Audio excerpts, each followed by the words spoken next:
Okay, so now we get started to the last section of our meeting today, which is to discuss advocacy opportunities. And to start with, we'll start with some initiatives of members of RDI. So we'll start with Christophe Onsilit, who is from the International Niemann-Pick Alliance, and we'll have after that other short presentations of initiatives, and to see how we can build on them for international advocacy.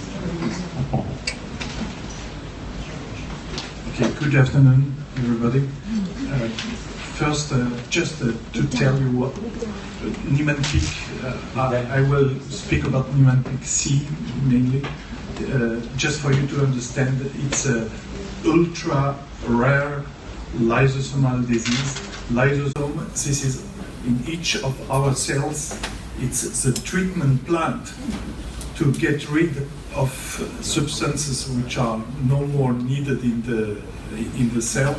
And our problem with Niemann-Pick is the cholesterol. We cannot get rid of the cholesterol because we have not the correct protein. So Niemann-Pick is very rare, and I will now speak also as a representative of a community which have some treatment, not absolutely efficient, but some treatment. This is a big difference with other communities where nothing exists, but we have some treatment, and the treatment is extremely expensive. Very rare, very expensive. So we are facing in all countries problems, but I will start now with two stories. One story is the story of a young man who was diagnosed 20 years ago, and the doctors told the father at that time, the young man passed away in between, but the father got the information from the physician: you will in your life never met any patient with the same deficiency.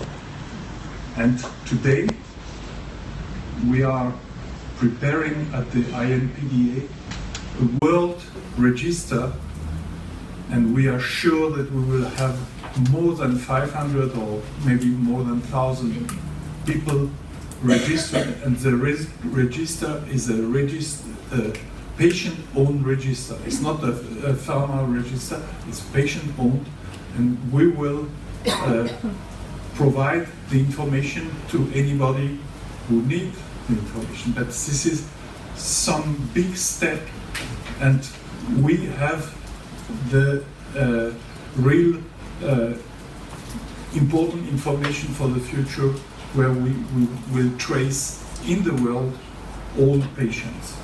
This is the first thing which I wanted to say. A couple of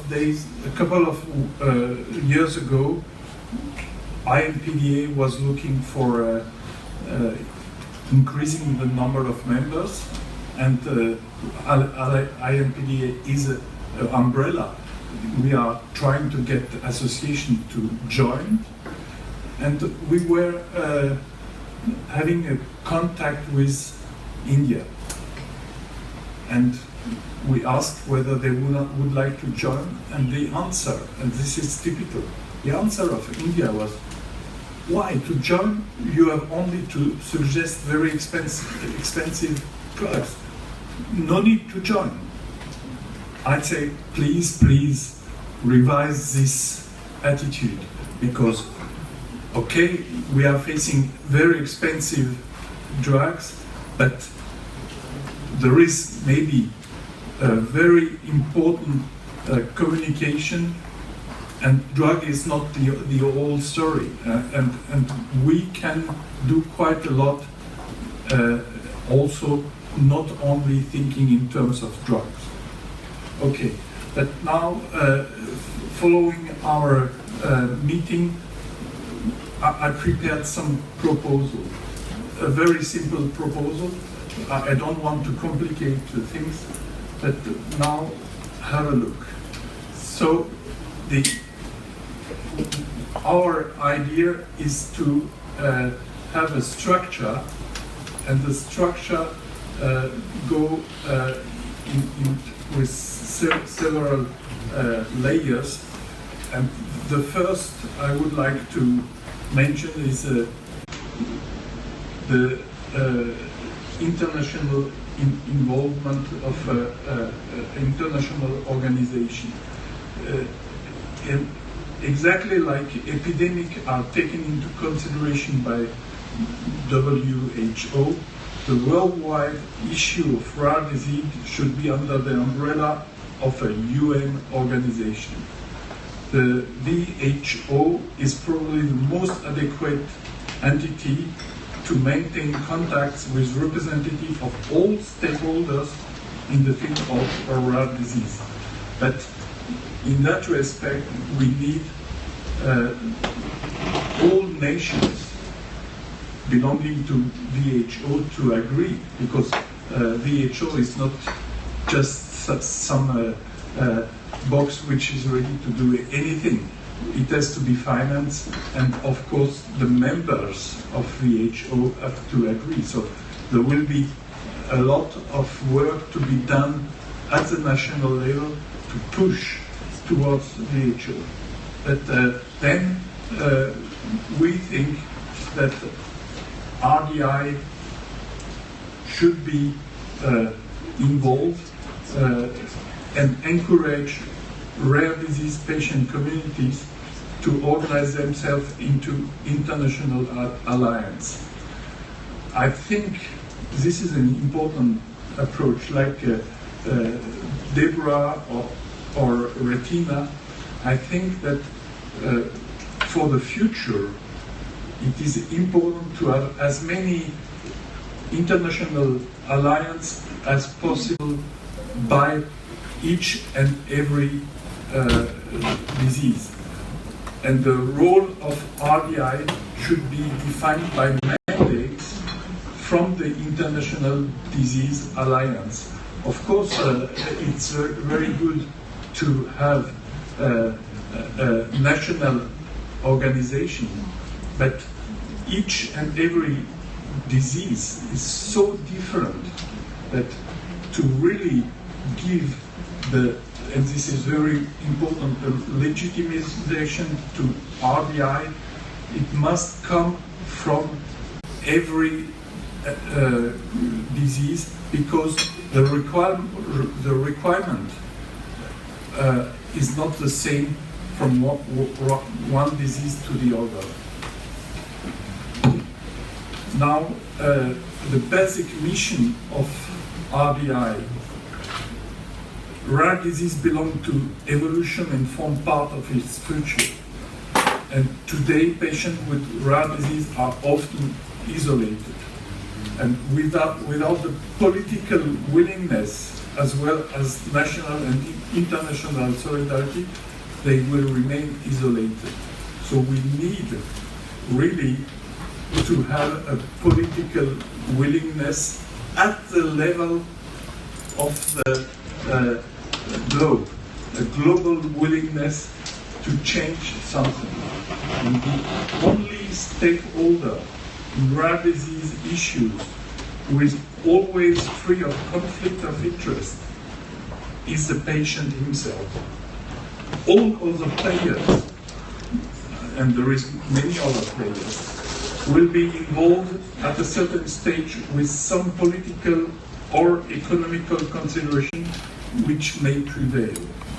And for this reason, RDI should always be, for this reason, RDI should be one of the stakeholders in front, for instance, of the WHO, acting exclusively in the interest of the rare disease patient community.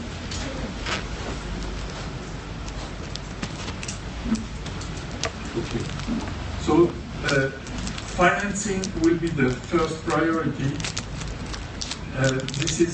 The problem is always with mainly with our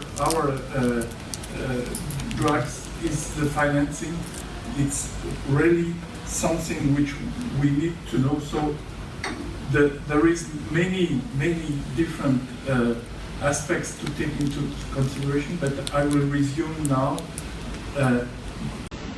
First, RDI has to be recognized as one of the stakeholders with the rare disease players in contact, International Health Organization, and we have to agree with an International Health Organization about special financing tools for expensive rare disease treatment. And in that respect, I come back. So this is the main idea now. All the health system are facing in the near future a very critical position, because all health system, and we will not change this. I'm not speaking only about the rare disease. All health systems have increasing costs, and we have to find ways to have this cost under control. And for this reason, it is very difficult in a political system to say, please consider rare disease as a special case. Usually, a political man will say, I want a system for everybody, and not only for rare disease patients. So what we should do, I think there is no other solution, is to have a financing system for common disease which are not so expensive, which are normal. Those who are in this area. For this area, we need a special financing. How the financing will be, national, international, I don't know. But anyway, what my message today is that we should group all the people who have the same financing problem, like cancer, dementia, or others, and we should find financial solutions for the future. This is today.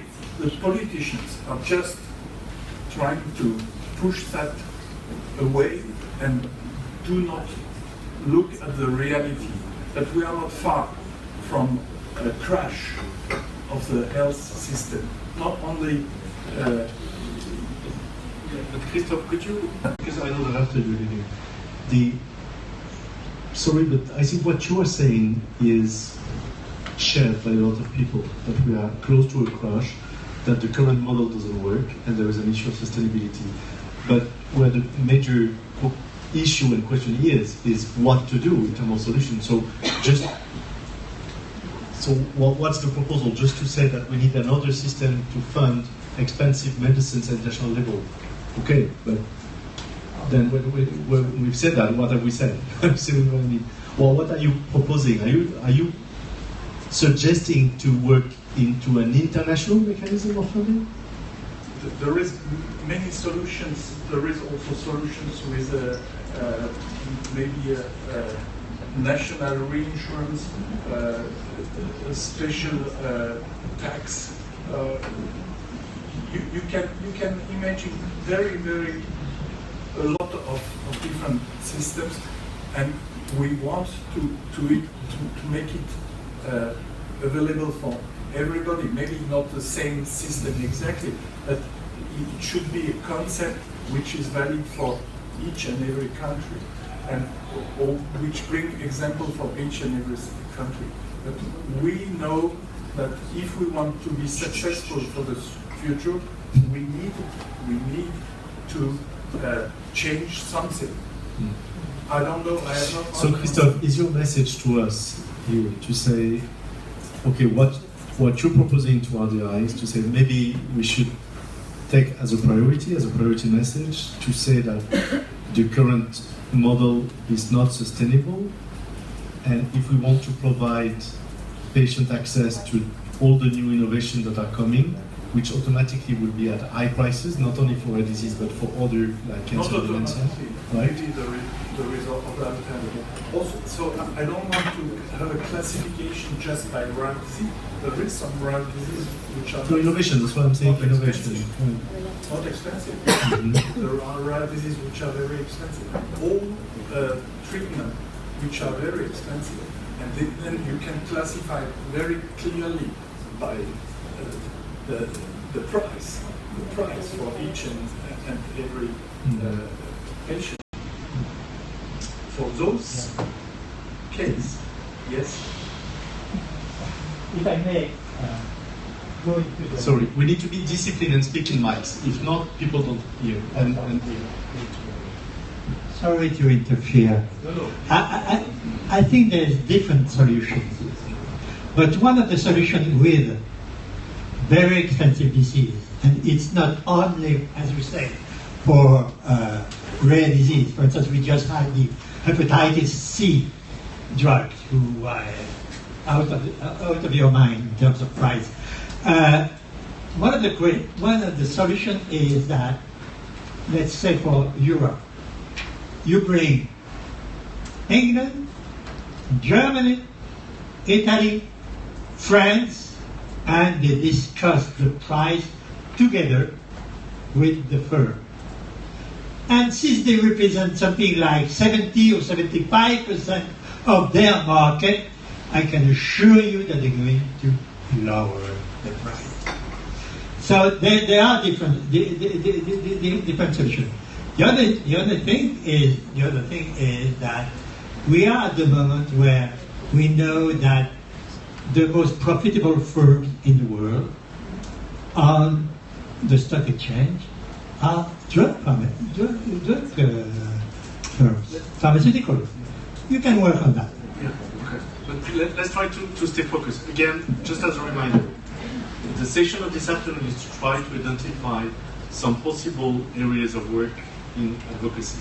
So what I'm trying to identify from what Christophe is saying is what is his suggestion. What I understand you correctly is that you're not suggesting to come up with what could be the solutions at that stage, but that maybe first we need to give the message that the current situation is not sustainable and that we need to work on new funding mechanisms. Yes. Right? So that's okay. a good one. Okay. Great. Thank you, Christophe. Thank you. That's very kind. And thank you for hosting.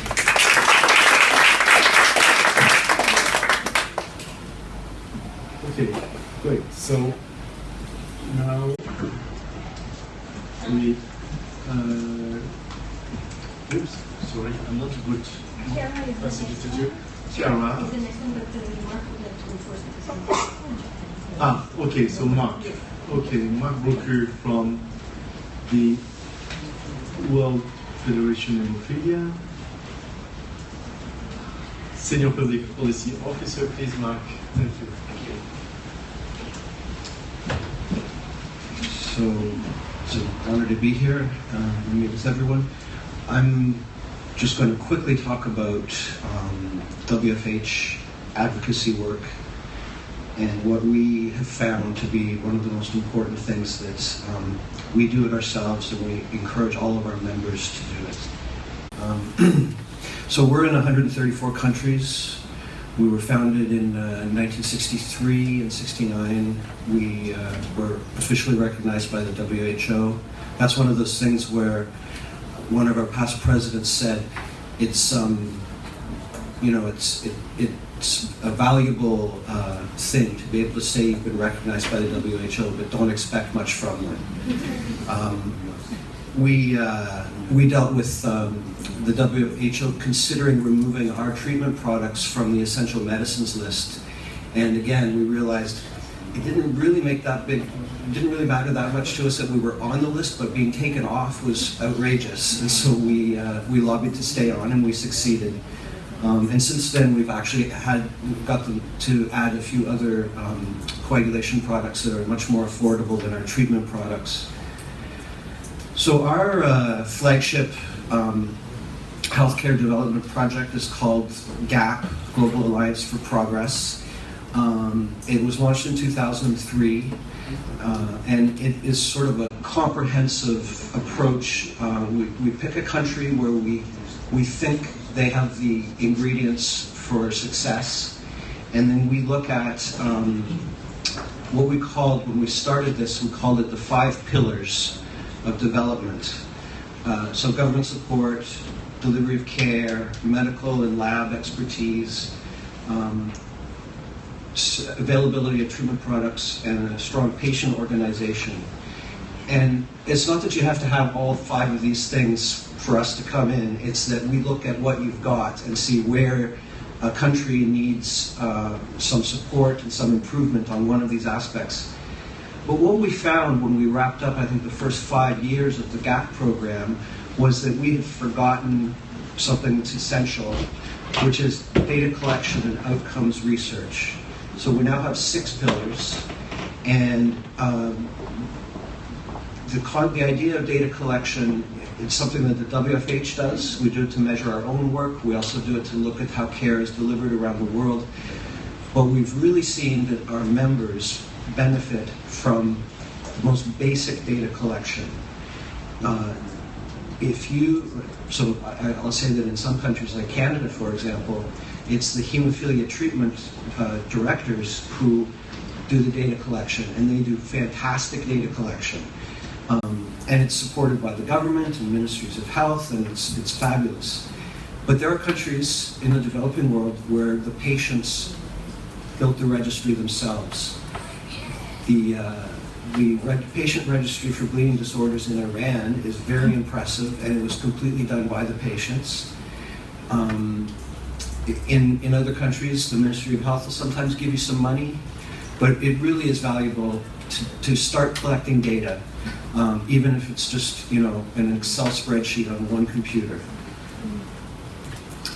So this is just some of the data that WFH has, for example. This is global data, but it comes... Mark, sorry, may I ask you to go back 2 slides earlier, because I'm not sure that everybody's so familiar. Yes, so familiar with what it means, because when I know your program, that's why I can say that. When I see these 5 priorities or 6 pillars that Mark is presenting, this is developed for one disease, but in order to enhance national strategies in countries, right? So that goes with the previous discussions of what can we learn from one disease for the others, or even for strategies which are going across the disease. So because that basically could be a potential road model for developing national strategies, right? Sure, and we are a very expensive treatment product. That's one of our issues, but I know that applies to many other rare diseases. But I think this model works. We've tested it now in, I'll show you the list of countries. Mm-hmm. And I think some of it may vary by disease, but I think in general, this applies to all rare diseases and a strategy for advocacy within a country. Thank you. So we believe that there are 400,000 people with hemophilia A and B in the world. We have identified 187,000, and that means our patient organizations, whether working with the Ministry of Health or doctors or on their own, have counted them, know where they live, know their diagnosis. So that makes you wonder where the other 200,000. We think some of them just aren't known to us, but they're getting treatment. But for example, in Europe, we believe that all of the hemophilia patients have been identified. So the growth in Europe is from newborns or immigration. But in other parts of the world, there's still a lot of work to be done in diagnosing or just finding patients. So factor VIII is the treatment for hemophilia A. And when we look at use of factor VIII, we measure it per capita for each country. You can see the green line is the wealthiest countries, and you can see the steady growth in use of factor VIII. But I can tell you that blue line at the very bottom, which you can barely see, has shown an 8-fold increase in this time period, about 15 years. So even in the poorest countries in the world, there's been an 8-fold increase in the use of treatment products. When you see the little dip at the beginning of the green line, that's when the FDA shut down a plant in the United States that was making recombinant clotting factor. And so the world supply suffered. And then the other dip, as you can imagine, is when the global recession hit. But besides those two dips, there's been a steady increase in all economies in the use of factor VIII. The other treatments tend to follow factor VIII. Factor VIII is the most common deficiency, and so the numbers are bigger. But then this is what we tell people, governments, about how you correlate your factor VIII per capita in a country to the level of care. If you can get to 1 IU per capita, patients will live. They're not going to have a great life or great outcomes, but they will survive. And then when you get into these higher ranges, which of course that's Europe and North America, Japan, Australia, there are patients today who we believe are going to have a normal life expectancy, and they'll probably die of things that the general population does, and not hemophilia, when you get into that very high range.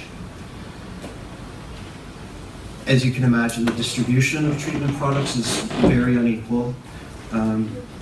Besides population, the distribution of people in these regions, and this is the use of product. So you can see that North America and Europe are using way more than half of all of the treatment product in the world. And then I've been working on this recently. Clotting factor concentrate is the current state-of-the-art care. It's safe, it's very effective, you can self-administer it, take it home, it's wonderful, but as I said, it's very expensive. A patient in Europe with severe hemophilia could use 100,000 euros a year. If they have surgery, they could hit $1 million in a year. So there are products that are used all over the world still to treat hemophilia. Fresh frozen plasma can treat hemophilia A and B and several other bleeding disorders. Cryoprecipitate can treat hemophilia A and von Willebrand disease. And they're effective, but they're not nearly as safe as the clotting factor concentrates. So we've been looking at ways to educate our community about the risks and about ways to possibly make these products safer. But this shows the percentage of our members that are reporting that some of their patients are treated with either plasma or cryo.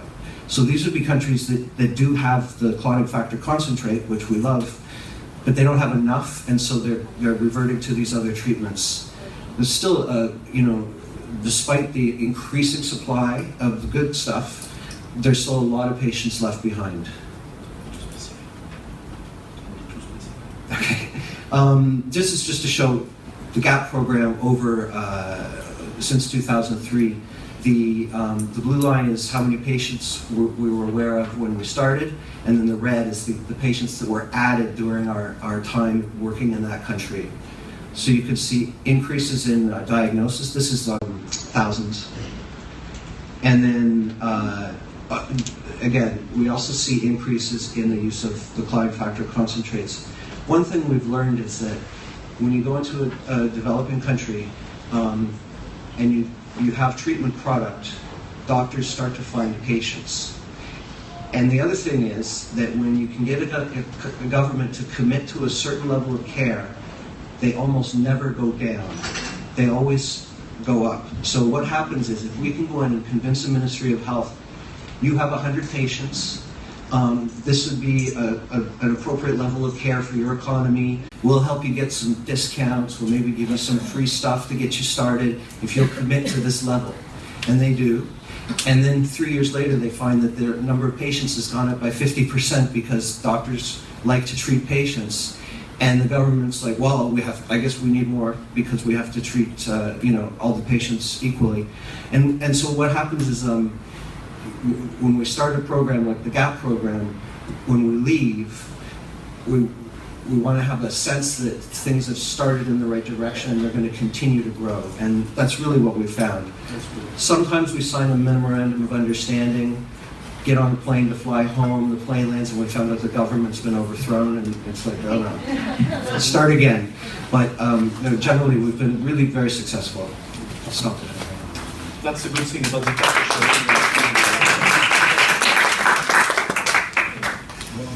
Thank you. That's very useful, and I'm sure that you see the commonality and the possibility of transferring this experience in more areas, which could potentially be an important area of activity, I think, for them. Chiara, are you ready to? Yes, thank you. Okay, let's see if we actually close that. Oops, you are.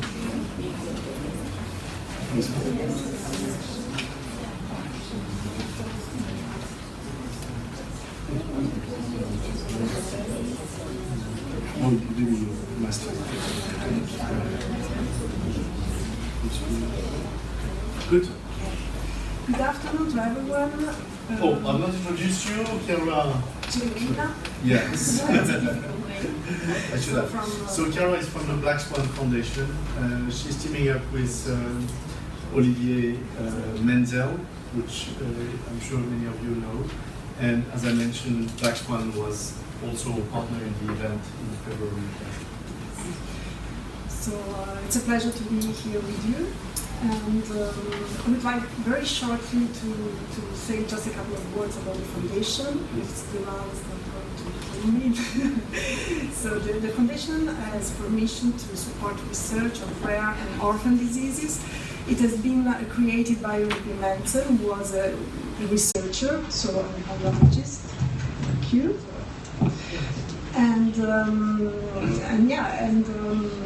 So he faced the lack of resources, of financial resources that rare disease research had, and also the inequalities, let's say, that have to face patients with rare diseases.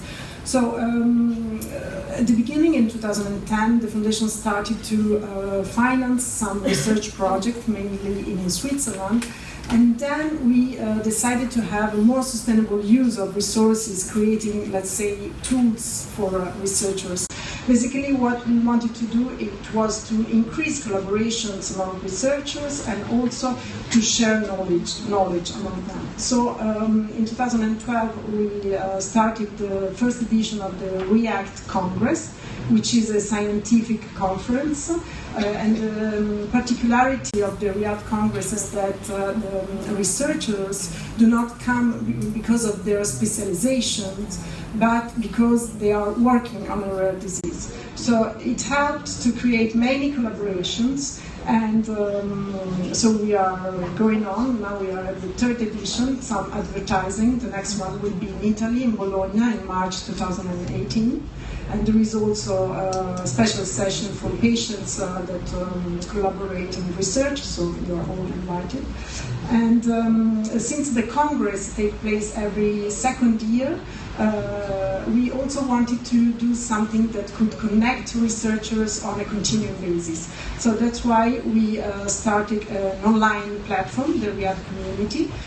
So the idea is really to create a network for researchers, but also for patients and why not supporters.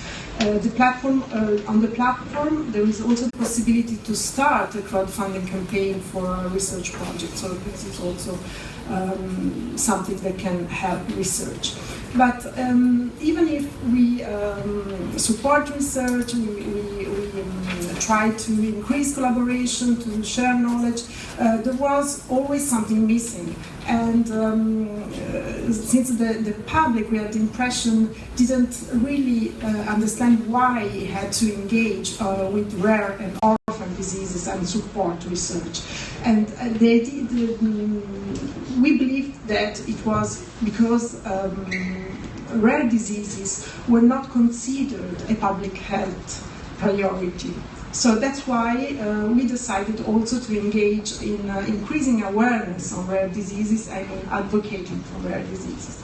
So we launched a program that is called Rare Evolution, which stands up for scientific research, that has all the three components, let's say, so the advocacy, the awareness, the support for research, and the REACT initiative. And we started to increase awareness with an online campaign. revolution. So we created some infographics, also comparing, for instance, because we talk a lot about other health issues like HIV/AIDS or malaria. And if we take, for instance, the number of patients combined of AIDS and malaria and the estimated number of patients for rare diseases, we can see easily that the number of patients with a rare disease are even bigger. So why the international community is not paying attention to rare diseases? And that's why we also wanted to advocate at international level. But since we are not an advocacy organization, we really welcomed the creation of Rare Disease International because it was the perfect organization that was federating all the member associations, and not only, to have a strong common voice. We believe that it's really important to join the efforts and not to go to the international community separately to send a strong message. So how we collaborate with Rare Diseases International? Okay, we financially supported Rare Diseases International, but also contributed with ideas and also the organization of some events. We are also coordinating the working group on research through Oliver Menzel. That the works will start soon. The team is in place, so now we have to act. And we co-organized the policy event in Geneva. And we believe that it was an important event because really key policymakers, not only, but people from the international community really paid attention, understood the problematic, and also said that we were going in the right direction. So we had to continue, and we have to follow up on this event and to go back to these people, soliciting also further action. As part of our advocacy action, we also launched an online petition in support of research that it's on change.org.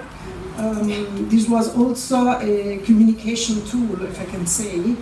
For the moment, there are 3,600 signatures, so there are probably not enough to send to policymakers, but I don't know, if you're interested, please sign and share it, so it can be something more in support of research. So, where and how do we go forward? That was the theme of this session. So, more than where, I would like to underline how we think that it's important to go forward. We think that, first of all, we have to take a human rights-based approach. We have talked a lot about it today, but it's important for me to underline it again because it's the only way to really to assure non-discrimination, equity, justice, and it has been proven to be effective also for other health issues like HIV/AIDS or mental health, for instance. So this is a really important point of view that we have to have, and we don't have to forget that the special rapporteur on the right to health was present at the policy event, and he really embraced the cause of rare diseases. He will probably mention rare diseases in his report at the General Assembly and the World Health Assembly, and I'm sure that it will help a lot in the advocacy agenda. So of course, rare diseases must also be part of the 2030 agenda. So we all have to also to go directly through the national alliances to member states, to countries, and pretend that they also act for rare diseases.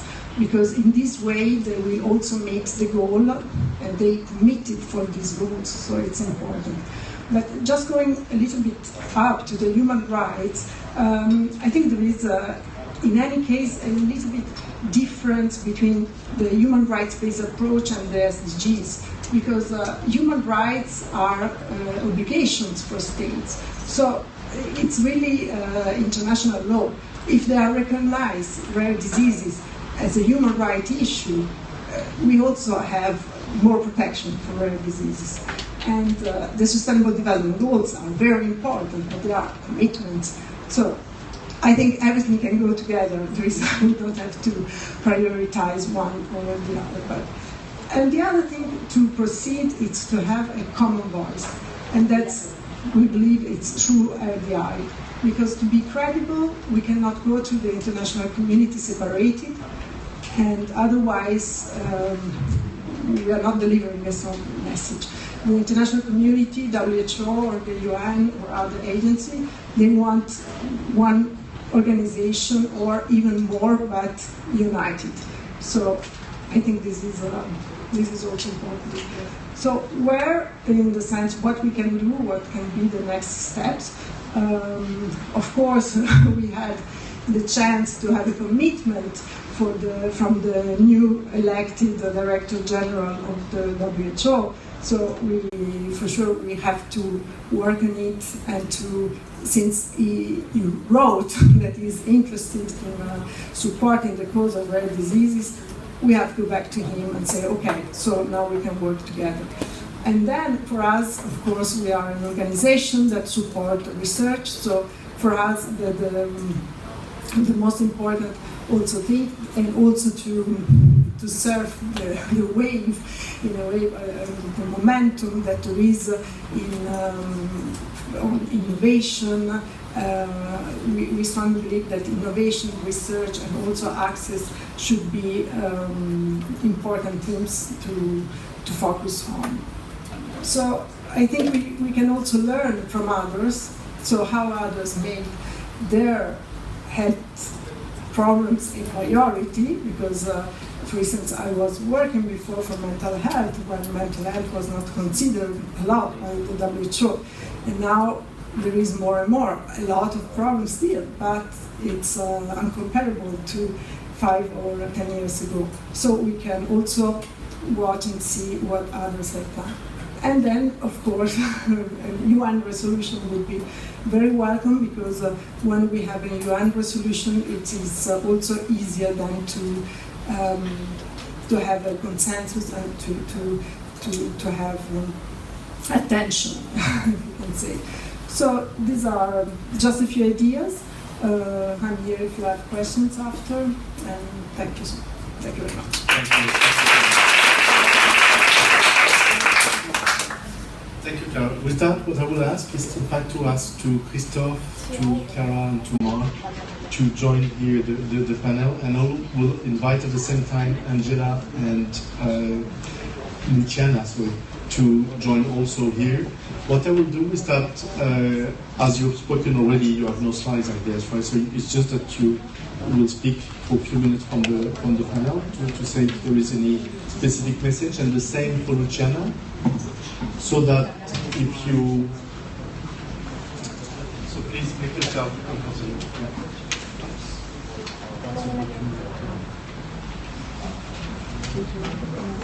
Please, sorry.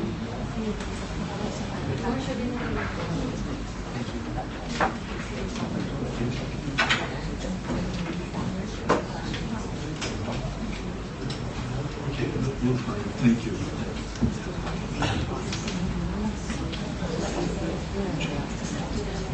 So thank you to our 3 first panelists for their suggestions, which are in different areas, but that's precisely the exercise of this brainstorming, and to try to identify areas of action. Now I would like to ask to maybe Luciana first, and after that Angela, just to say what do you see from your perspective as areas where you would like where the RDI to play a role in advocacy that would be useful for you?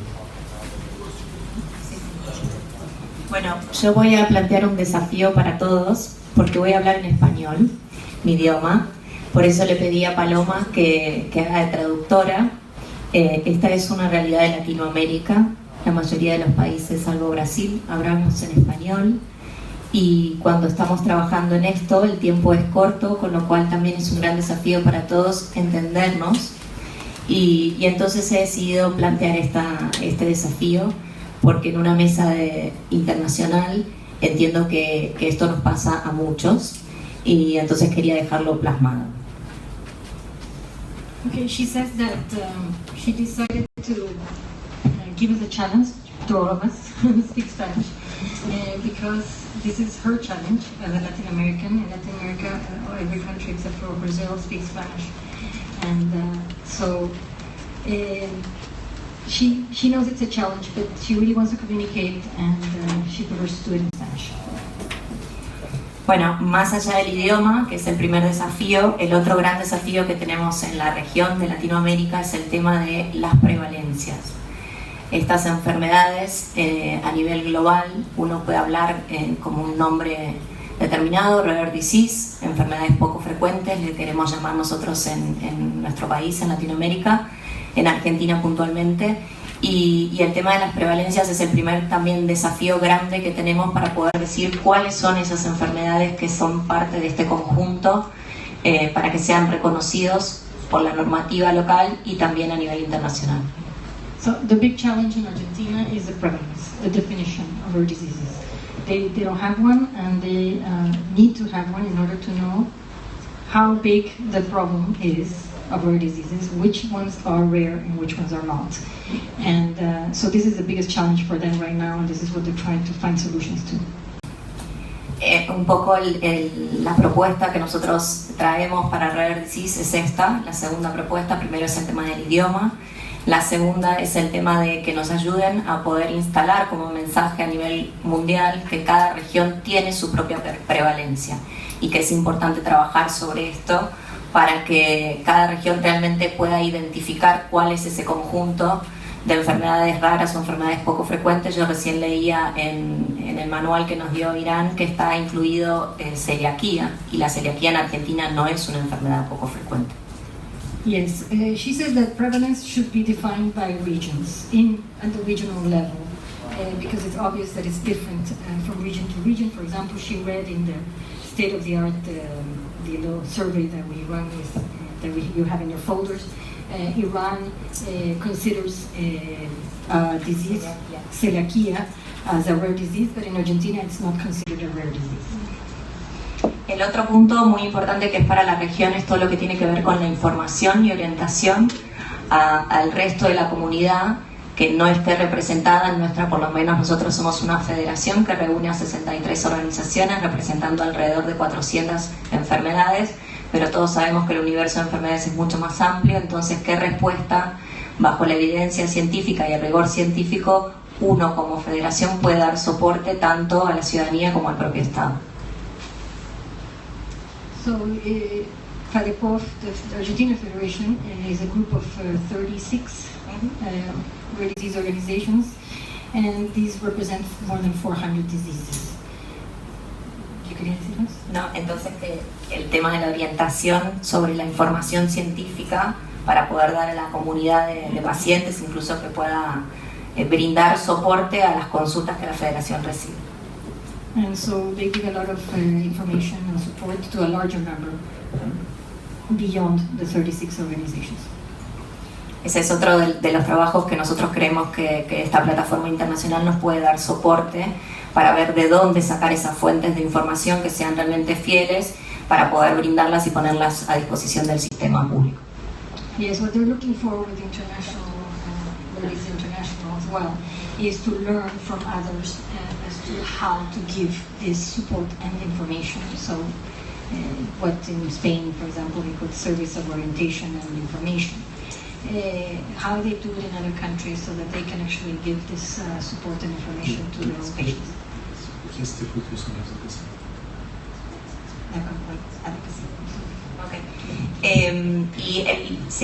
El último punto que voy concretamente, que eso también es parte de la advocacia, es la defensa del derecho a saber, a la información que tiene todo ciudadano, y creemos que a partir de la información es que puede realmente defender su derecho.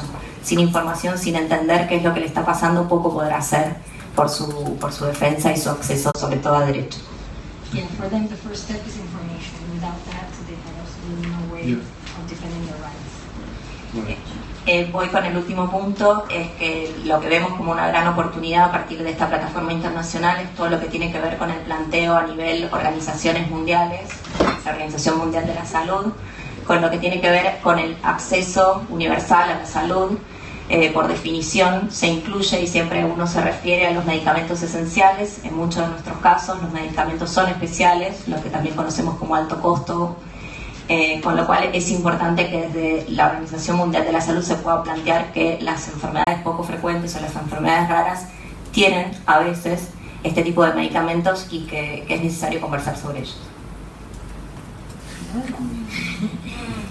For them, it's also very important to use RDI International as a platform to reach the international organizations.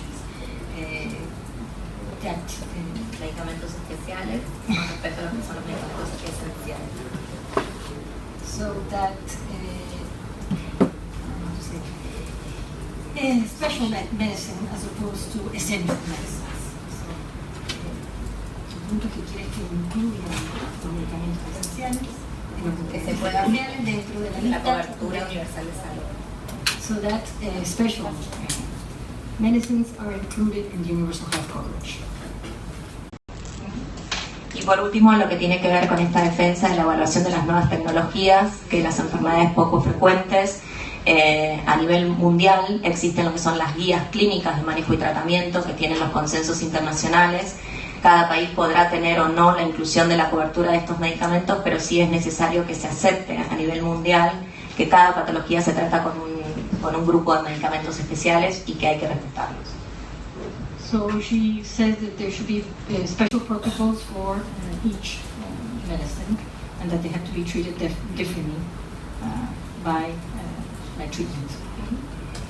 Y el último es una anécdota que quiero compartir con ustedes que tiene que ver a nunca callarse. Siempre que tenemos la oportunidad de poder alzar la voz, hacerlo.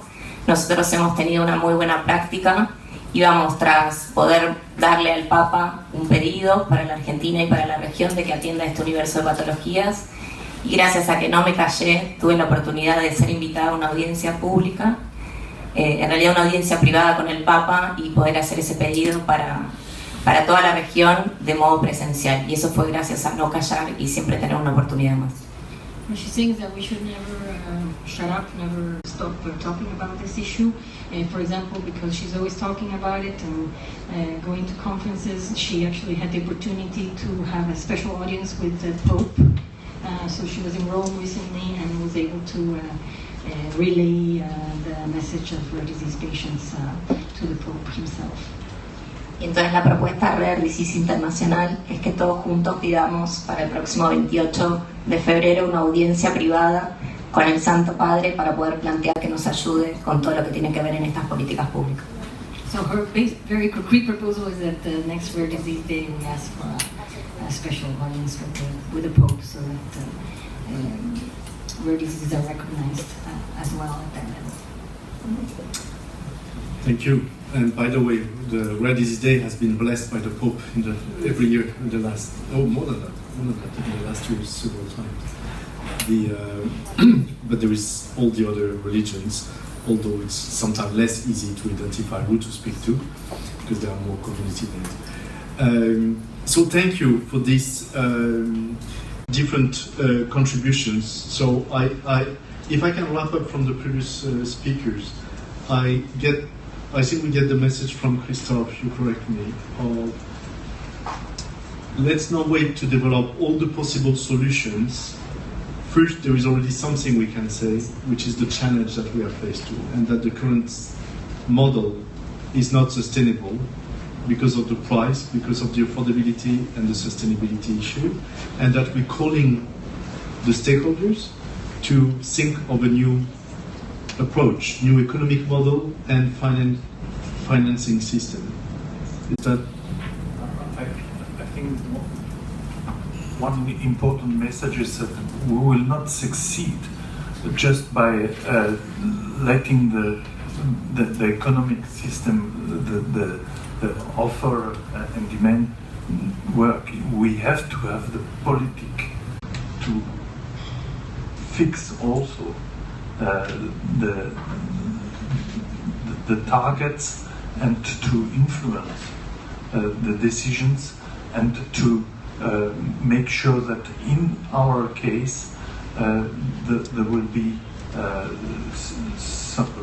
some participation of all the world to find solutions and not to leave anybody behind. So this is a political aspect which can only take place at a global level. So what Christophe is heading to, and I think it will not be the place today to develop that, we'll have other occasions, but is that it does relate to a lot of debates about access to medicines in the world, like essential medicines, but also innovation, as we had for HIV or hepatitis recently, but also models for some of the health threats like Ebola and situations like that, which are just very limited in one area but could spread to the world. And there is discussions ongoing, which will grow, obviously, about what is fair pricing, what are the alternative economic models, models without intellectual property, models where public authorities will buy the innovation early on and have an agreement with the company to bring the medicines worldwide that exist already for some diseases. So there is different models that exist out there which can be fair both for the investors and for society. But our role is to focus on providing access to patients. And there is one factor which is very, very important, is time. If you look at the epidemic, then you can say, okay, it's a question of one generation and we will have the epidemic under control. Rare disease, we know that rare disease belong to the human evolution, and there will be always rare disease. So what we are doing now, it's valid for all generations to come. And this the politician must understand, that it's not the same scale. It's a very important point you make. Thank you. Also, we have been invited by Megan from South Africa and by Luciana from Argentina to work on definition in terms of terminology, in terms of concept of rare disease, in terms of definition of prevalence, right? So we're not starting from nothing. We're starting from legislations that exist in different countries around the world. I don't need to mention them, you know them. But also there is the WHO task force on the international, there is the international classification, ICD-11, which is being developed by WHO, and there is a specific task force on rare diseases, which was bringing the different parts of the world together, and that has also a base. So it's the only real base that we have for international. So yes, I think points well taken, so that after that we'll have to see your priorities, but it's an important area. Maybe something I can throw here, which has not been mentioned so far, it's more a UORDIS work that we are initiating with Orphanet, is that we are looking at a big effort of 1 year or 2 years to revisit all the key figures and facts and figures about rare diseases. To go back to the basics, but we don't want to do that until we've done all the real meta-analysis of articles, scientific articles, and be able to convey a new message. Is it really 6 to 8% of the population, or is it lower than that? Is it true that it's 75% affecting children or not? Is it true that 30% die before 1 year or not? So we have been using and reusing the words of each other in a very smart way politically, but scientifically very weak. So now that we're getting to a new level, it's important that we revisit our foundations to be more robust. So that's an ongoing work. When that will be done, I think, and that will involve obviously the colleagues from NIH in the US and all that. So when that will be done, it's something we can build on, in addition to definition. Okay, another important part, but is advocacy, but it's also program somehow, is the gap that you presented, Mark, thank you, and it was also presented last year in Edinburgh. So that could be saying that for your thoughts, so that when we will have future discussions about programs, if we've been discussing that when we worked on the strategy for RDI, is do you think it's an area we should dig into? And maybe we can build on the program of the World Federation Hemophilia, but also other experiences on developing national strategies for rare diseases and come up with recommendations of how to get started and what are the key points of a national strategy on rare diseases. Would that be the kind of approach that you as a federation would like to support? What would be your advice? How to go for an organization more transversal like RDI? So, I mean, I think the role of RDI would be to take our model and let other sort of international patient organizations build on it. And I don't think that RDI is going to do the training and go into a country, because I do think it has to be sort of disease specific. Like we do all the bleeding disorders, but it's got to be something like that. So that's for international patient organizations. But I do think RDI can spread the message of what makes an effective national program related to delivering care for rare diseases. Okay. Someone wants to comment on that? Angela, you're working also on national strategies in Colombia. So do you think we can build on the experience of several countries in building the national strategies to come up with recommendations that we could use and reuse in other countries? Well, I think we can use the national strategies of Colombia, maybe, to look at this, that we study that is a pathway in the formulation of public policies for rare diseases that can function. In Colombia, we have the law, we have a list, we have the first census, we have the epidemiological vigilance, we have the special protection, we are protected from the exclusions in the statutory law. So I think it's a path that we can see. But our work is not only national but regional too. We began the regional work in 2014, and I think the proposal that we have from Colombia has to be to connect the national, maybe the national results with the regional results, and to help the global alliances to do better this work with this data from Latin America. So the first thing is that if you see the indicators that the economic forum in 2015, you see that the things that are prioritizing for Latin America is so different from Europe. We are fighting with corruption in Latin America. Maybe you are not fighting too much with corruption, no? And this kind of different reality has to be taken in account in order to put Latin America to work together in the things that are important for them, and then to maybe standardize and bring this kind of knowledge to change the reality. Which sector is most trusted for its leadership? The World Forum says that non-profit organizations. So we have a great power in Latin America to do. We have one proposal that is connection, or we are unplugged. We have different kinds of plugs that doesn't fit right now. So the way to do it is two things.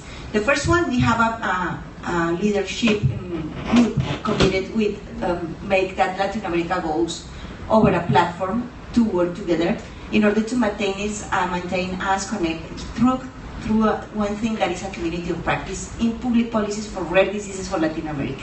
This is very specific thing, but we began to work in that. We have the group. We are developing a platform that is not so much big, but it's a beginning to work together. And the third thing is that we are making products right now. That is what we've seen in the World Health Congress. That is this study, that is a documentary study about how are the rare diseases public policies in Latin America compared.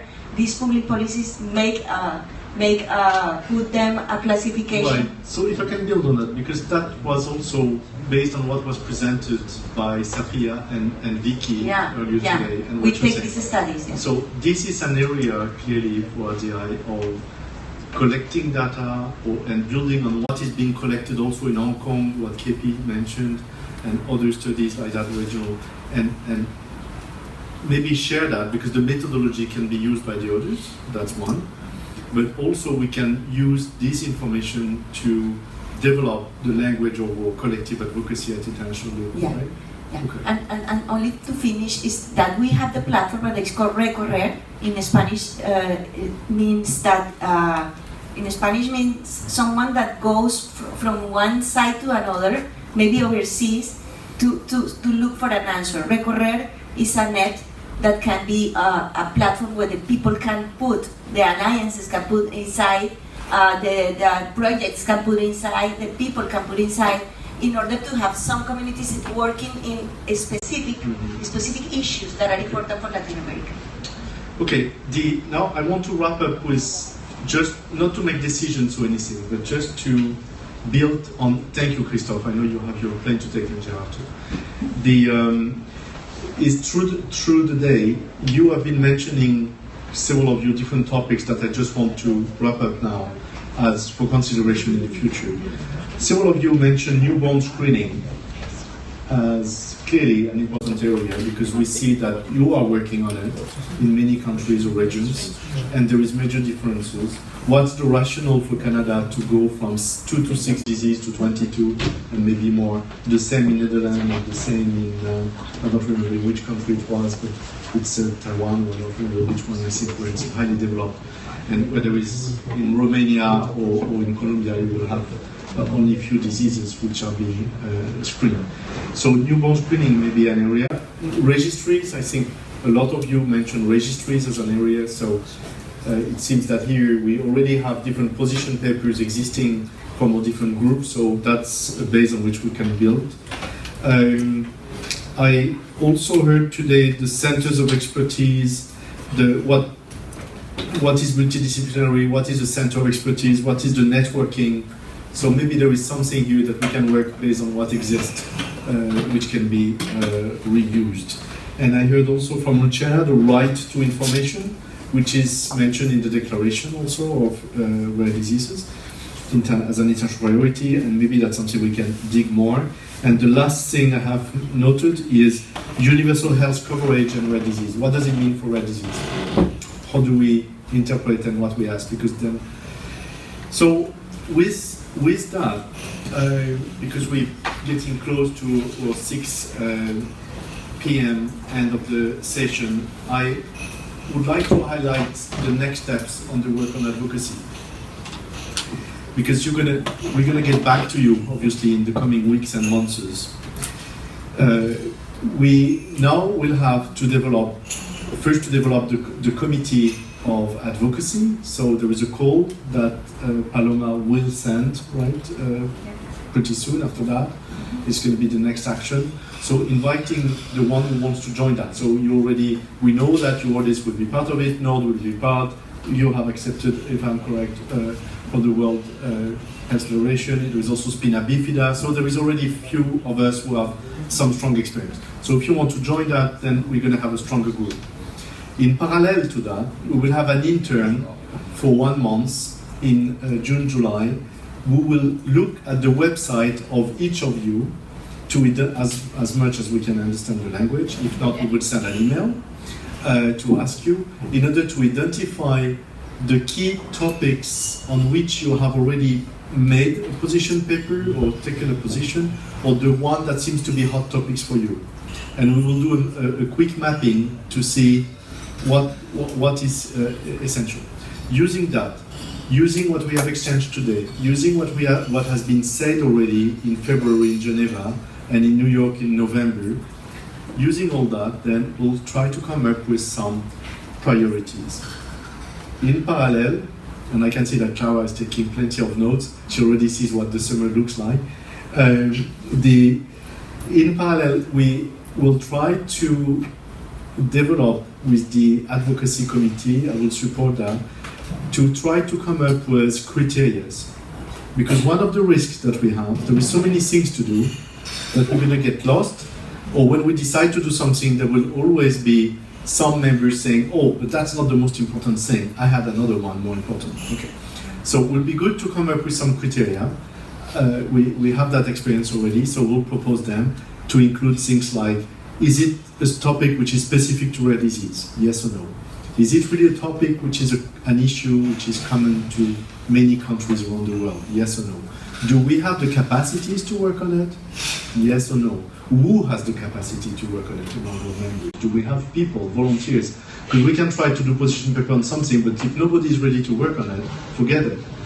Also, to make sure that there is an opportunity to have an impact, because among the 10 topics you might want to choose, you have higher chances to have an impact with 0.4 or 0.6 than with 0.1 and 2. So let's go for where we can have an impact. So that kind of criteria, have consensus on that, and work in parallel this mapping exercise on this criteria and the constitution of the committee. What I would like is to be in order of work by fall, so that then we can get started. Get started means what? We have already agreed, you remember last year, that we'll have different types of position papers. We could either reuse one of your position papers, and with your agreement obviously, submit it to all others, and then it becomes a position paper endorsed by RDI members.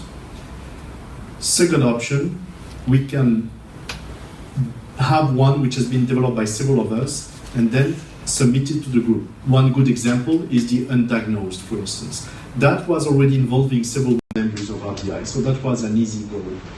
On registry, we can probably restart from the one that was developed with the Canadian organization, US organization, European one. But maybe we want to amend it before going further. And the Japanese association also has endorsed it. So that's I would say that's the low-hanging fruit. We can build on what exists, which is already good. Because if progressively we do one like that every 3 or 4 months, it's already good. Then there is the papers that we will develop ourselves. And obviously here we're limited by resources, even if some of you take the leadership.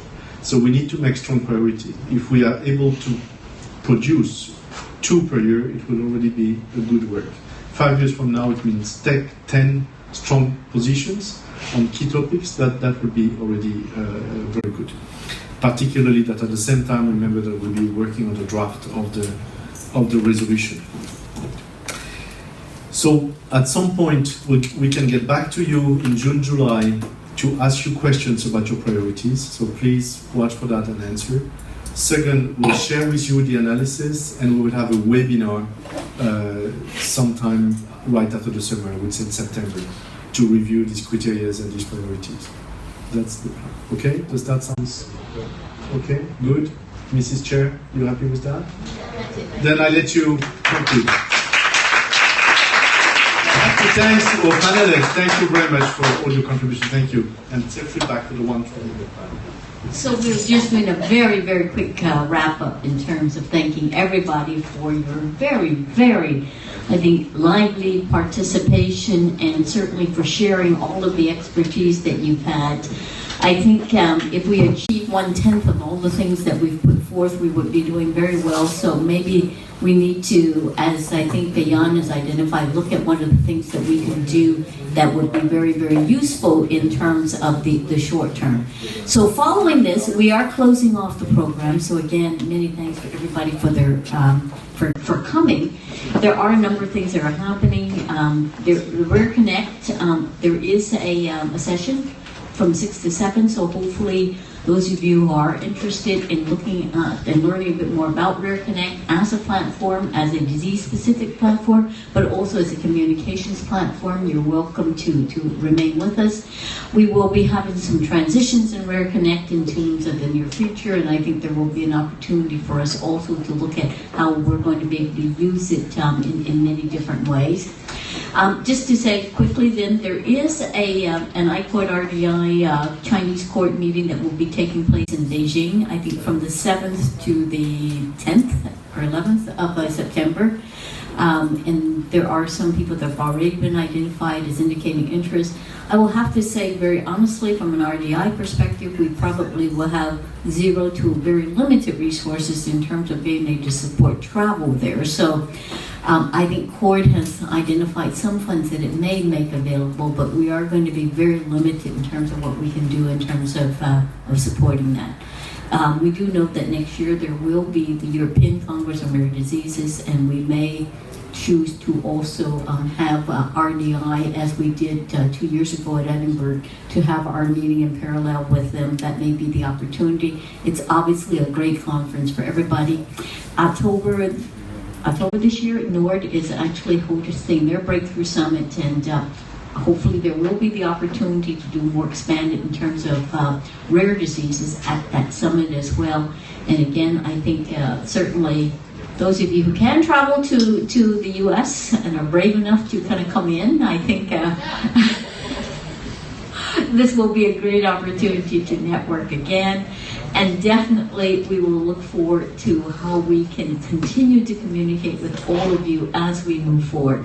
This is an amazing community, and so many of you are doing so much good work on the ground, and so much that you're doing to share your expertise regionally. I think as we said, we work both levels up and we work down. So thank you again very, very much. The Rare Connect will start, I think, around 6 o'clock or so. So we're looking forward to having as many of you as can to stay and engage in that discussion. Thank you again very much. Huge thanks again to Paloma for all of her work, and really want to express our sincere congratulations for making this happen. Thank you, Paloma. So we go straight. Thank you, Juliette. So we go straight in the session of. So set back for the one leaving now. So we go straight into the session of Rare Connect. So we're starting the presentation. Will be Orion and Orion, please. So welcoming Orion. In fact, I realized that I don't even know his family name. I call him Orion. It's such a beautiful, fantastic name.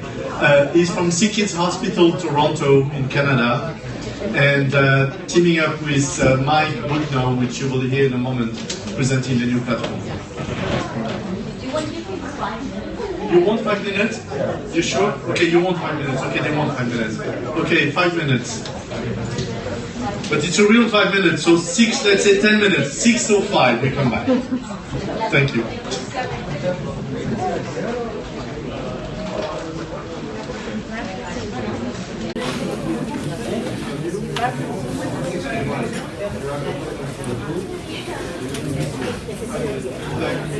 There is a USB key here. There is a USB key here. It's not. It's fine. It's Paloma, maybe. Okay.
Right, you must enjoy that.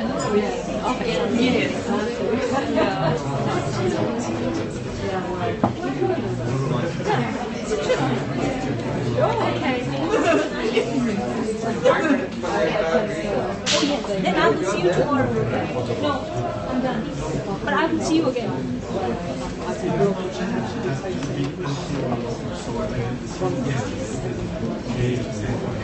So you're the same. Okay,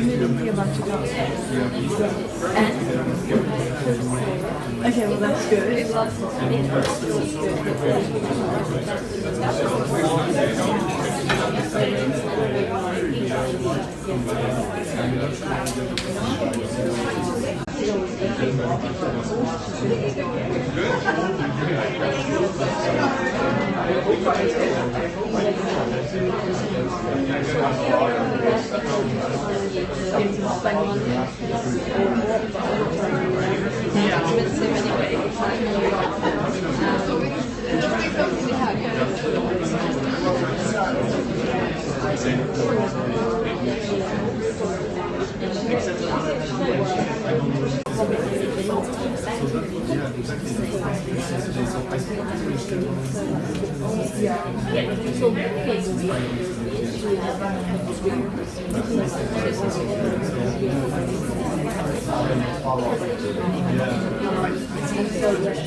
Oh my word.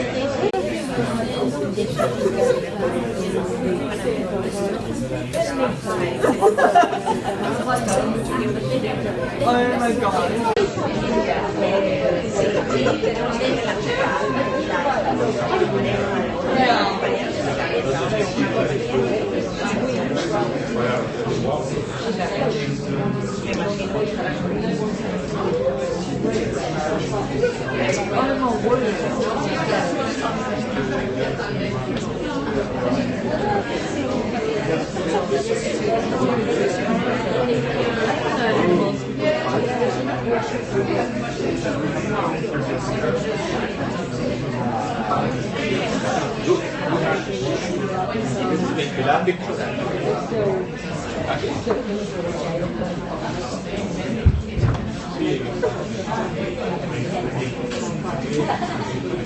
Al medio.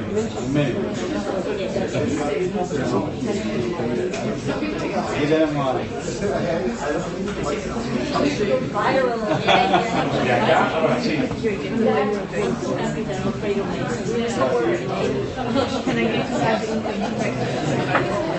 Sure. Don't say much. I'm just starving. I was just going to apologize for we're confused. So, will just in terms of showing. Thank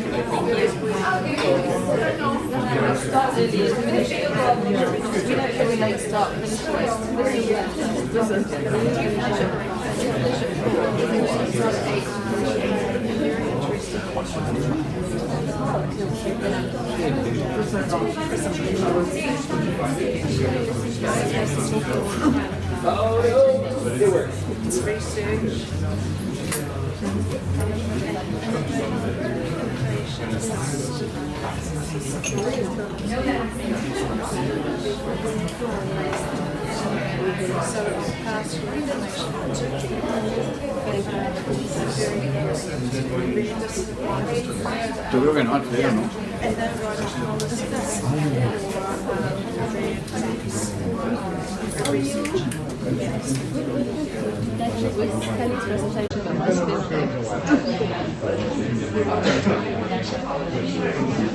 Porque nosotros teníamos There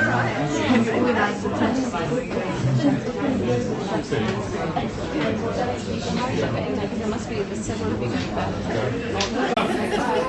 they've just grown from the I think you might be able to say slightly slide back to 94. So maybe team up and then somebody else. Yes. Okay. Let's try to regroup, get started.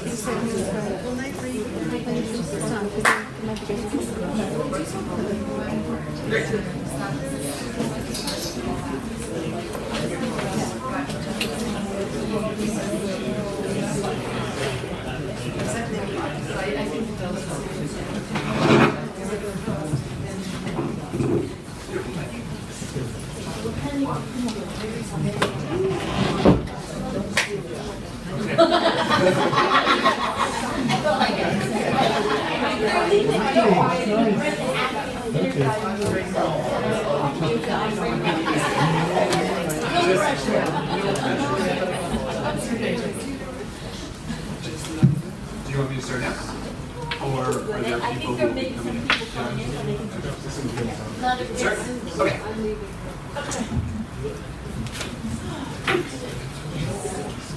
Hello.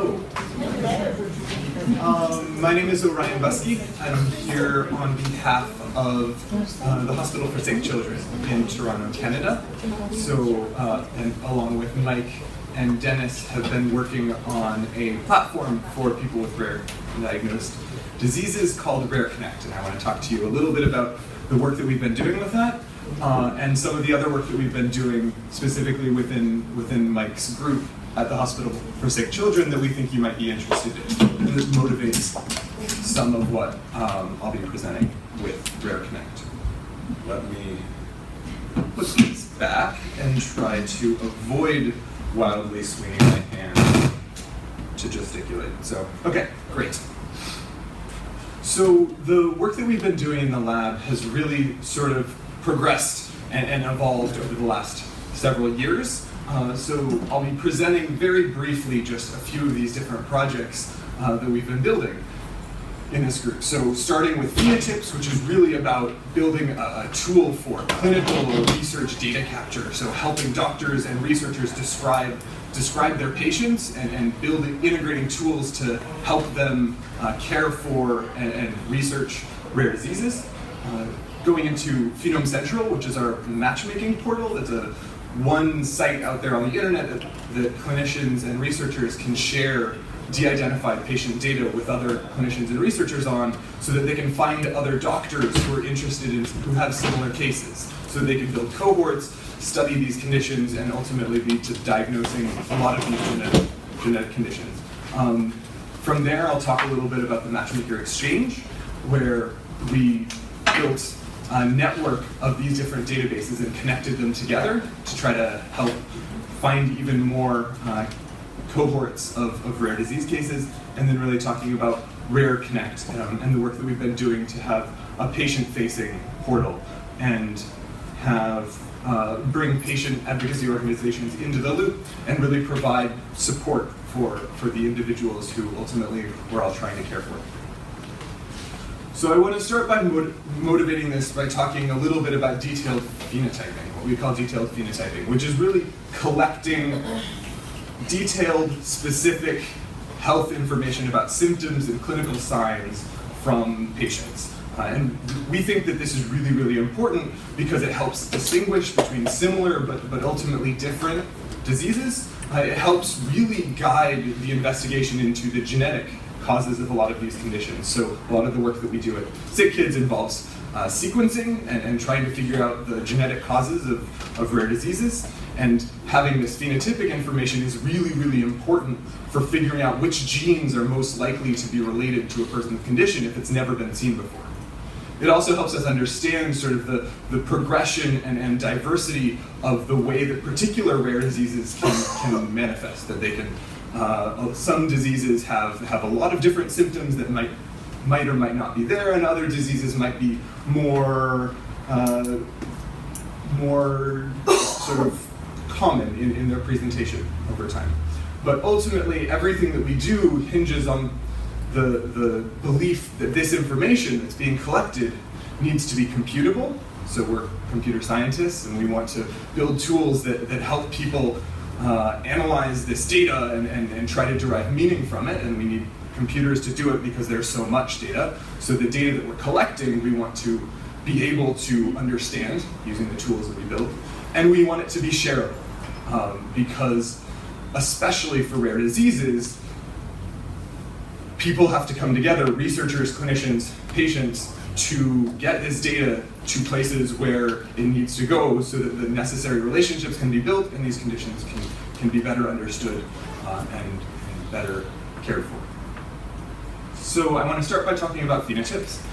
This is an open source platform that we built in the tool at SickKids for doctors and researchers to describe patients that they're seeing or patients that they're researching. So it's really built on a very simple feature, which is the ability for doctors to enter these symptoms and signs using a search box. So this is like 5 years ago, and this sort of technology didn't actually exist for doctors in terms of describing patients in these computable, shareable ways. So at the end of the day, the doctor types in an error-tolerant sort of way. They can now quickly describe the patient, but in a way where underneath it's being stored using standardized terminology that is computable and shareable. So on top of that sort of core foundation, we have a lot of other tools that are built into it to help doctors with their clinical workflow. So one of the most important ones is a pedigree drawing tool to capture family history information. We have text mining, so we have machine learning researchers within our lab doing things like trying to understand identify these standardized terms from plain text, as you would have from clinic notes or something like that. And then ultimately the goal is to use this information at the point of care to actually improve care. And so we have things like suggesting what genes we think might be related or what diagnoses the patient might have based on those symptoms that have been entered. Right now there are about 25 installations that we're aware of. It's open source, so anyone could set up their own if they wanted, and we wouldn't necessarily know about it. There are about close to 3,000 users. These are clinical and research users of the software, and altogether we know of 30,000 rare disease patients that are recorded using this software. But all of those different installations are sort of their own silos, right? Which is something that comes up a lot in the research world, trying to tear down silos or trying to bridge between these different data silos. And so we didn't want to stop there. And so we built this web portal, this single web portal called Phenome Central, that different phenotypes instances around the world can actually push de-identified versions of those cases to be able to participate in matchmaking, in research, data sharing for research purposes, so that they can identify other clinicians or researchers who are studying the same similar cases. So at the end of the day, you have some patient who's been described on Phenome Central. You can see other cases within Phenome Central that are similar, both in terms of the clinical presentations of the two cases, which might not necessarily be the exact same, but might involve similar organ systems. So we take that sort of fuzziness into account. And then looking at the genetics. So if we have sequencing information for these individuals, we incorporate that in trying to help doctors find other patients which might have the same condition. So right now that's really grown over the last couple of years. We're up to about 3,000 of these de-identified patient records that are shared for matching purposes. There are about 900 users on it, and there are about 700 different exomes that have been uploaded to this. So we're really focusing on matching on genetic information in a lot of these cases. This is really in collaboration with a number of different consortia from around the world, including Care for Rare, which is across Canada, the UDP and UDN in the US and internationally, and RD Connect.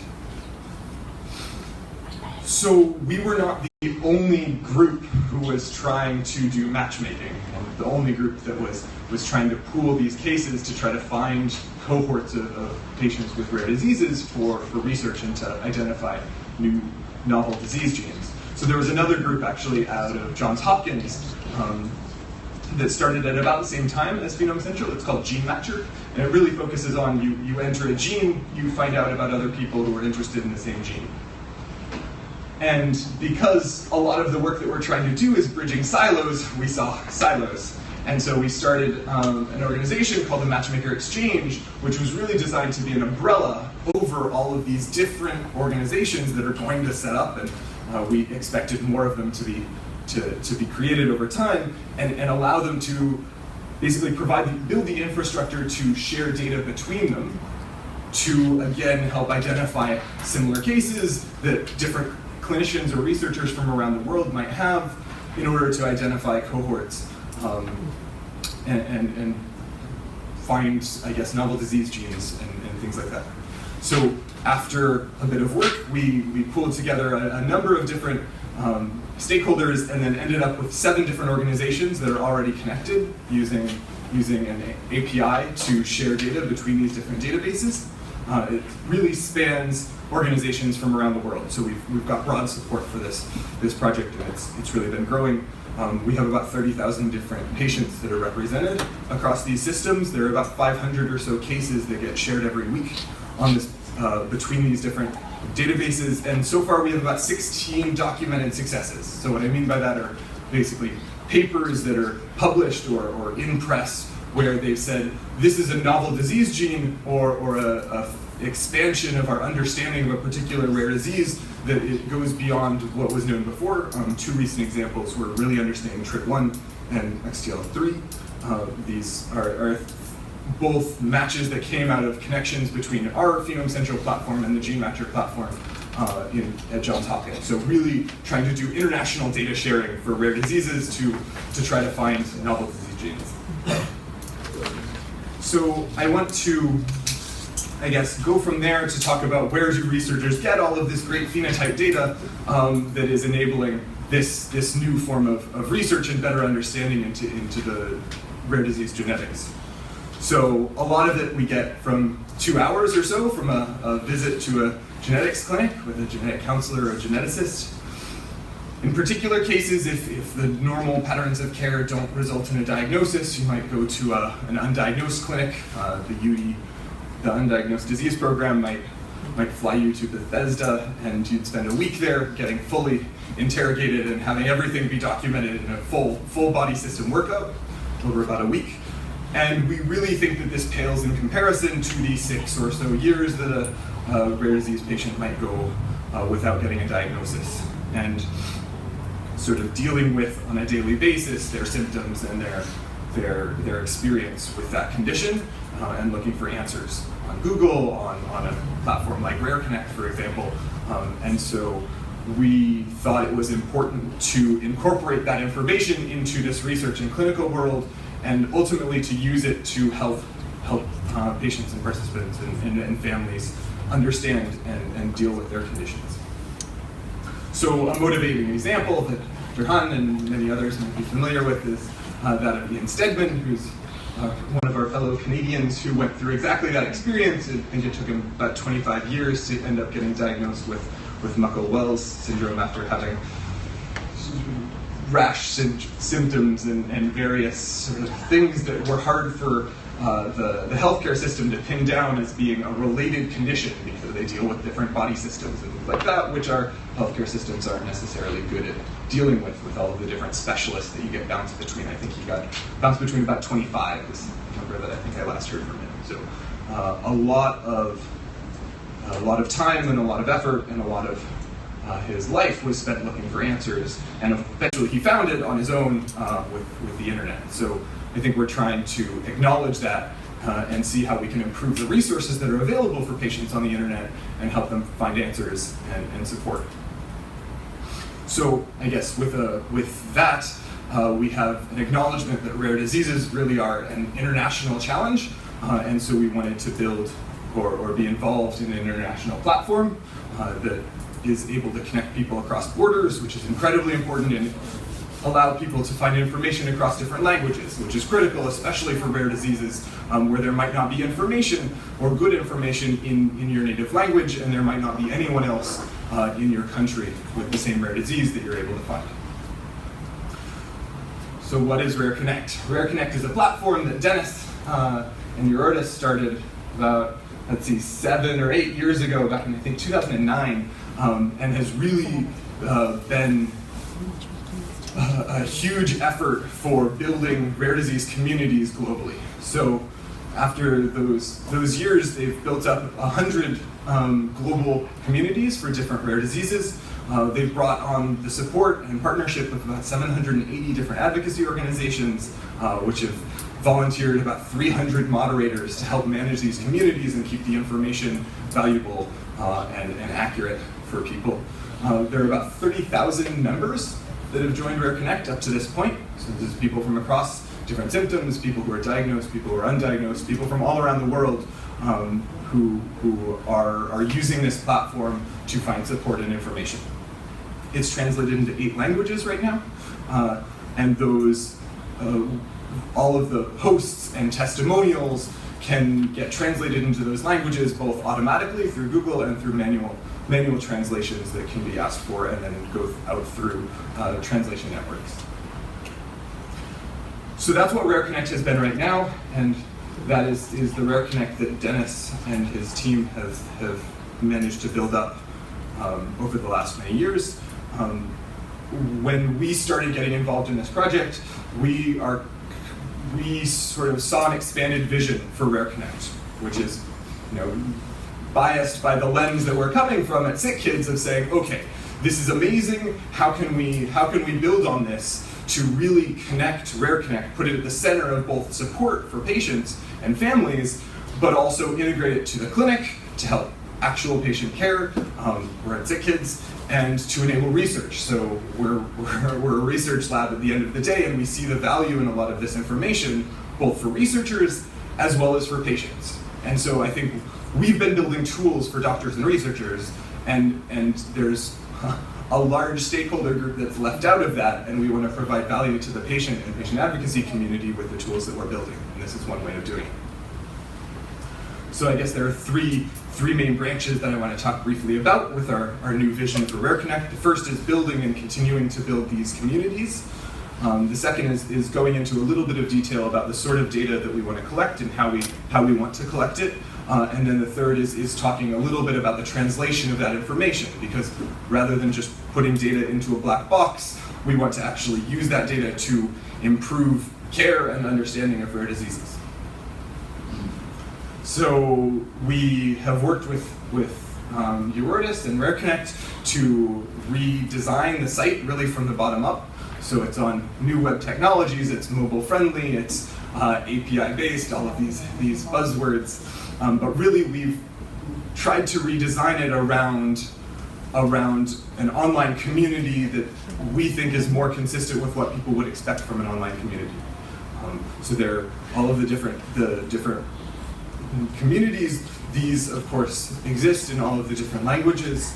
There are the moderated discussions that still happen within them that are then available in all of the different languages. There's the user geolocation, so people can provide their location information if they want to be added to a map and be able to find other people that are near them. And so that's really sort of the foundation of this, and we've tried to make it as mobile focused and fast as possible, I think, in terms of redesigning that site. In terms of collecting data, we have built in the functionality for people to self-describe and fill out questionnaires. Those questionnaires underneath, just like we did with phenotypes, get mapped into this codable, shareable, computable language that we think is really important for research and translating that data into knowledge.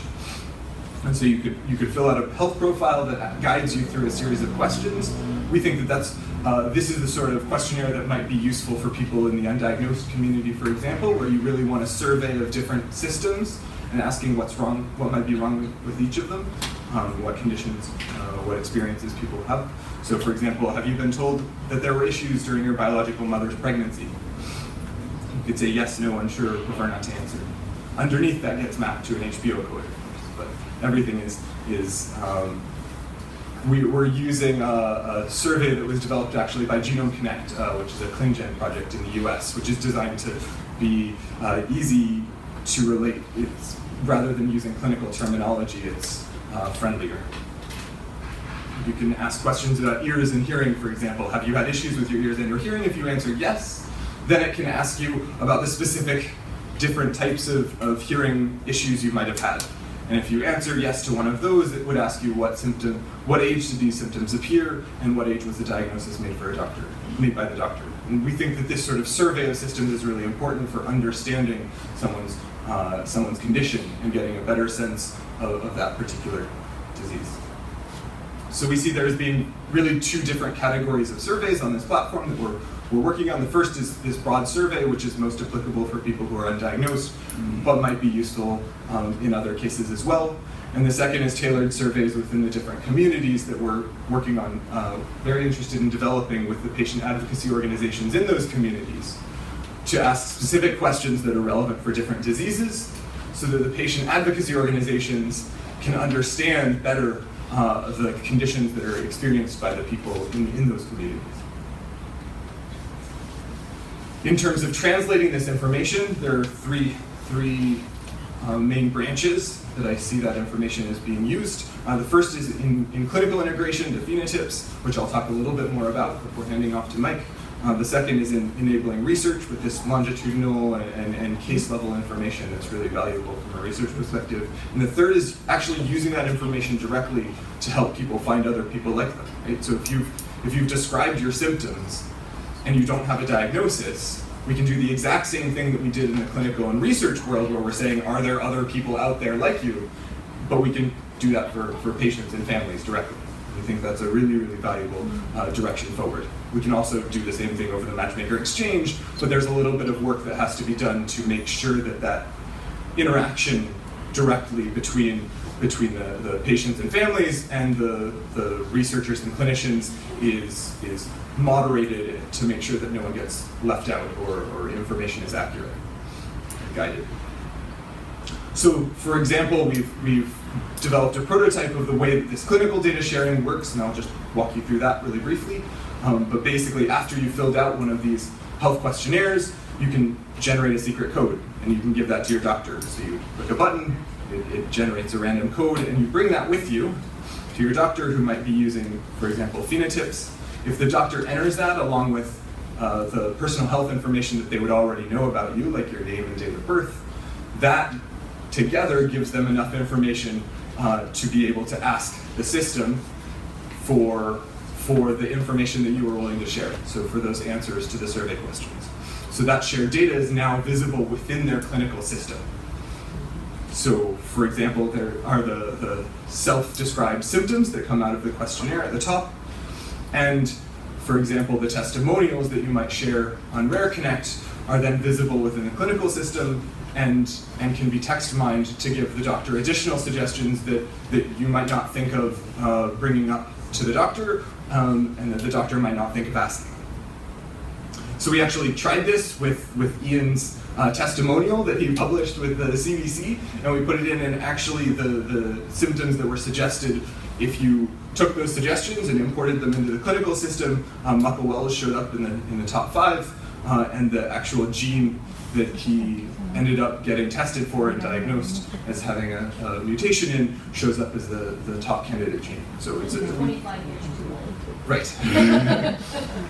For Ian. There are others. For Ian, but yes. So we think that the tools that we're building are valuable, and we hope that they will result in improved clinical care. So at that point, I would like to hand it off to Mike to sort of talk a little bit about how we think RDI will be useful to get involved.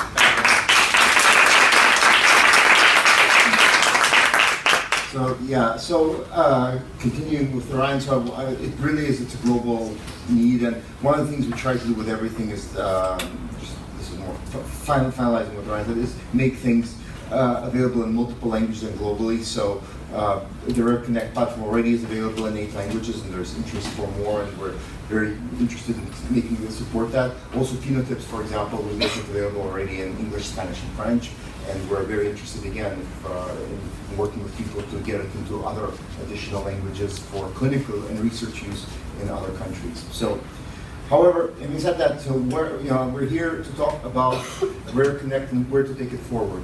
It's been a project that was started by Northern Urologists and been run by urologists for quite a few years now. Now SickKids is coming in, and we're thinking about a more global governance model for a platform like this that could help with many things.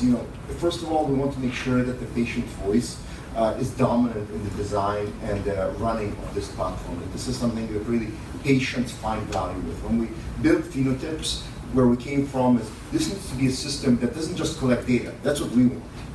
It needs to be something that the clinician finds valuable, because otherwise nobody will use it. Similarly here, we want to make sure the patients find it valuable, because if the patients find it valuable, they will use it, and then they will be able to contribute the data that we as researchers want in order to help build a better understanding of these diseases. It can't be just, oh, I'm a good person, I will do it out of the goodness of my heart. There needs to be some feedback loop, something that actually gives back.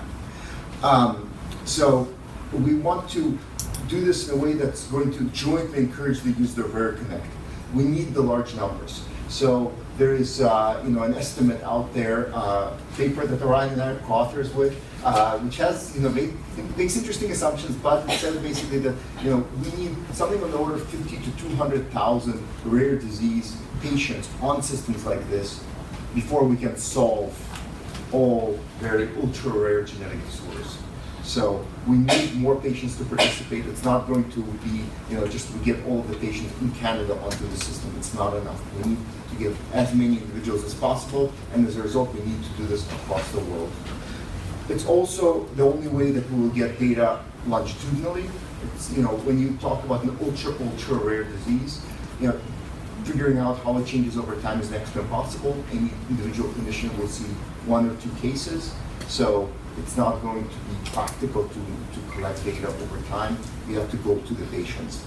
And I mean, this is an interesting one. This is the last one. So people throw around the number of 6% of individuals around the world have a rare disease.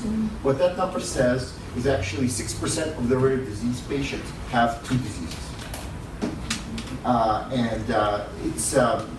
It's actually higher. We've seen estimates in a recent paper that as many as 40% of the rare disease patients who are consanguineous, who come from a consanguineous background, have multiple diseases.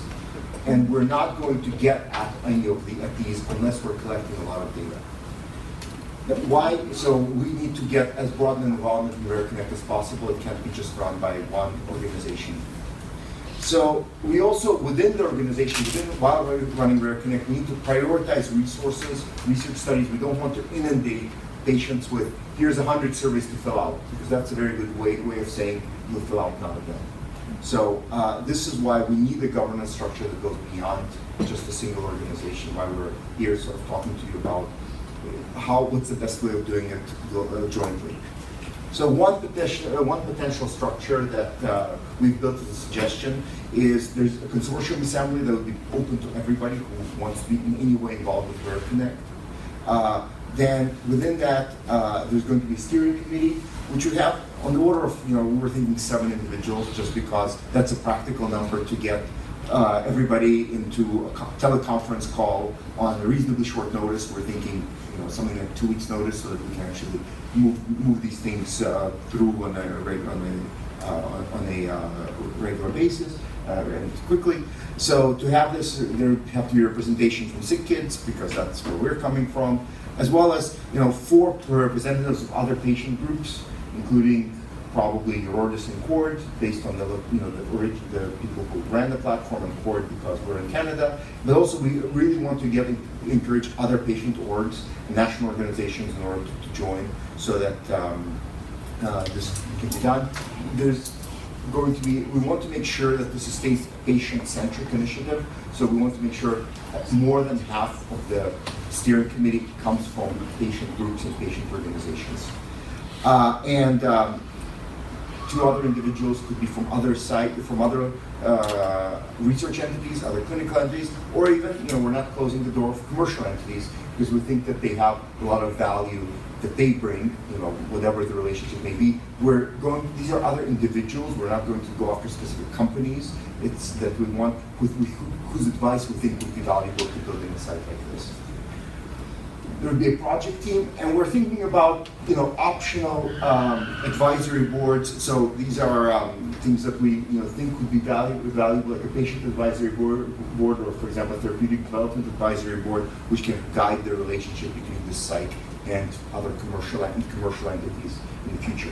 We are very clear that we want to keep this site in a non-profit, hospital or non-profit organization environment. This is not something that we want to move to a commercial entity. So, having said that, what do we need from you? This is the part where you wake up. First of all, your guidance. Are we doing the right thing? Are we doing it right? When we were building these websites, Orion has done a great job of going out and meeting a lot of the rare disease patients, advocacy groups, to understand what their needs are. But I'm sure some things we got wrong. So your advice as to how to make it better would be invaluable. Are we missing partnerships? Are there people we need to get involved in this? And how do we get maximum traction with patients? Because that's, at the end of the day, who we're here to help. We're after, for your time, at least a little bit of it, to help with operations, for example, through the consortium assembly, or for those who really want to get involved very closely through the steering committee. And finally, your support to help get the word out about Rare Connect as we're relaunching it. So the site that Orion showed is not live yet. We're hoping to make it live very, very soon. It's basically waiting on some signatures. So those are the big asks. So as an individual advocacy organization, you can, in the new platform, you can create a profile and you can promote your organization. That's different from the previous Rare Connect site. Patient orgs have a concrete place to go to. They can have their own sites. They can post information to people who are interested about that patient organization. They can join communities, connect with users, connect with other orgs. If you're a national alliance, you can get your logo on the homepage if you're interested in working with Rare Connect. We would like you to promote Rare Connect to your membership, get everybody involved, and potentially participate in governance through the consortium assembly, which is wide open, or the steering committee, which is trying to be a little bit more exclusive, not based on practicality concerns. Also, obviously, very interested if you can help us bring Rare Connect to your language and your culture, and to promote it to patient advocacy orgs in your country. You help us. So this is something we have to work jointly on. We can add a new language, sure, but we can't translate. But we can't translate everything, right? We don't know. In your case, Farsi. Although we have people, but and also we don't have people who are going to moderate discussions in Farsi, and that's a critical part. Or understand the cultural. Or understand the cultural issues. National. Yeah. Or the national Which is going to be very regulations, different. things like that. Exactly. Yeah. Even countries Farsi speaking. So Yeah. try So to provide a lot of information. there's lots of gaps. So right now there are 8 languages, which are 8 years country languages, which span Europe and the Americas. But obviously huge gaps when it comes to Asia, Middle East, and finally, the offer to RDIs. We would love to have an RDI representation at the seat with Rare Connect. So we've worked a lot with UDNI, the Undiagnosed Disease Networks International, which is a research platform to connect the various undiagnosed disease networks. They use the phenotypes and phenome central systems we developed. As Amir, we're hoping to have UDNI also work with Rare Connect, and RDI being involved in UDNI is a great first step towards that. We would think that having strong RDI voice in this platform and how we're going to launch it would be important. We would like to obviously be able to use the RDI logo on our homepage to link to RDI, to be linked from RDI, and to have RDI encourage the use of this platform from among its members. So I think those are the main things, and we have left a lot of time for discussion, hopefully, for you to ask us about any of these things if you didn't get it, or some clarification you would like, or tell us what you would like, more you would like to see, what more we can do to help, and how we see this partnership going forward, if you think this will be of value.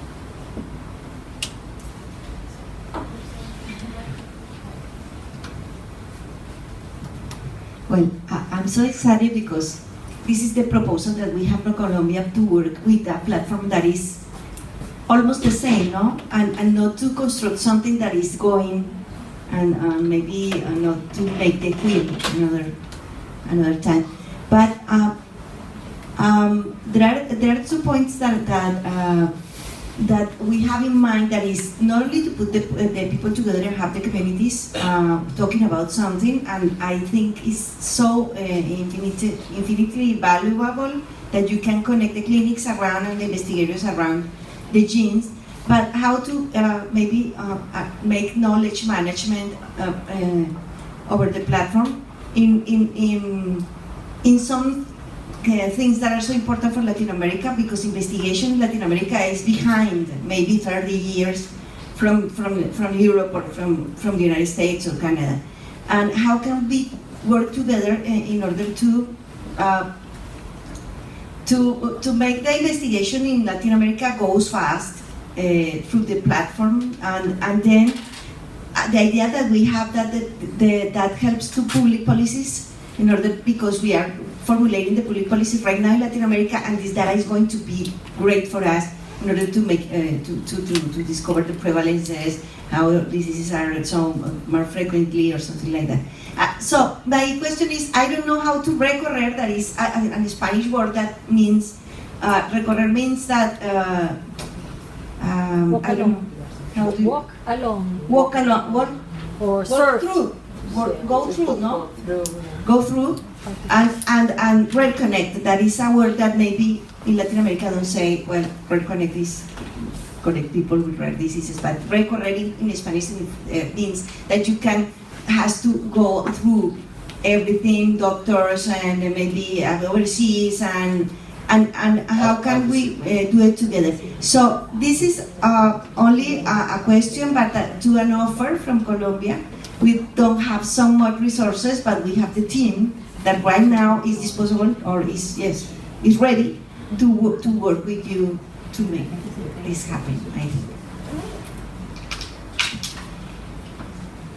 So it's hard for me to, so in terms of exactly how a platform like RDI will help with the knowledge management and translation back into the clinic. I mean, certainly the information that we are gathering, we're hopeful would then be available in a broader scale, but also some of the tools that we are building could be usable because of the connection to phenotypes. If, for example, the clinic, phenotypes is a free tool which anybody can download, and then if you can connect it to the Rare Connect instance, that could potentially guide the clinicians a bit more through the diagnostic process. So I think the English word that you're looking for is odyssey, is the word that we use to describe the rare disease, like the going through all of the various stages. So yeah, the whole point is to support the patient through the odyssey. So I'm not sure if I'm exactly getting at the question. But your offer to help is very welcome. We're looking for help everywhere, and from all various languages. Sorry, I have a question in regards to data information of patient data information, because I see there's sorry, I think you can hear me, no? No, it's because it's streaming. Sorry, I have a question about data sharing with information like personal information, especially nowadays, hackers and all kinds of bad people out there. So how are you dealing with that? Yeah, so that's a great question. So first of all, data on the Rare Connect platform we very clearly specify what information is shared. For example, your posts that you make on the forums, they have always been open and are actually indexed by Google. So that information, you're very explicitly when you're posting, you're told that these are things that are public, and this is kept very separately from your health profile, which we're specifying this is not something that we make public. So we did quite a bit of work to separate out that information from information that's meant to be public. Similarly, the connection between the Rare Connect and any phenotypes instances is going to be fully encrypted, and it's going to be fully secure. We have not yet done, but we're planning to do what's called in Canada threat risk assessment, which is basically a way of saying we hire somebody to come in and try to hack the system.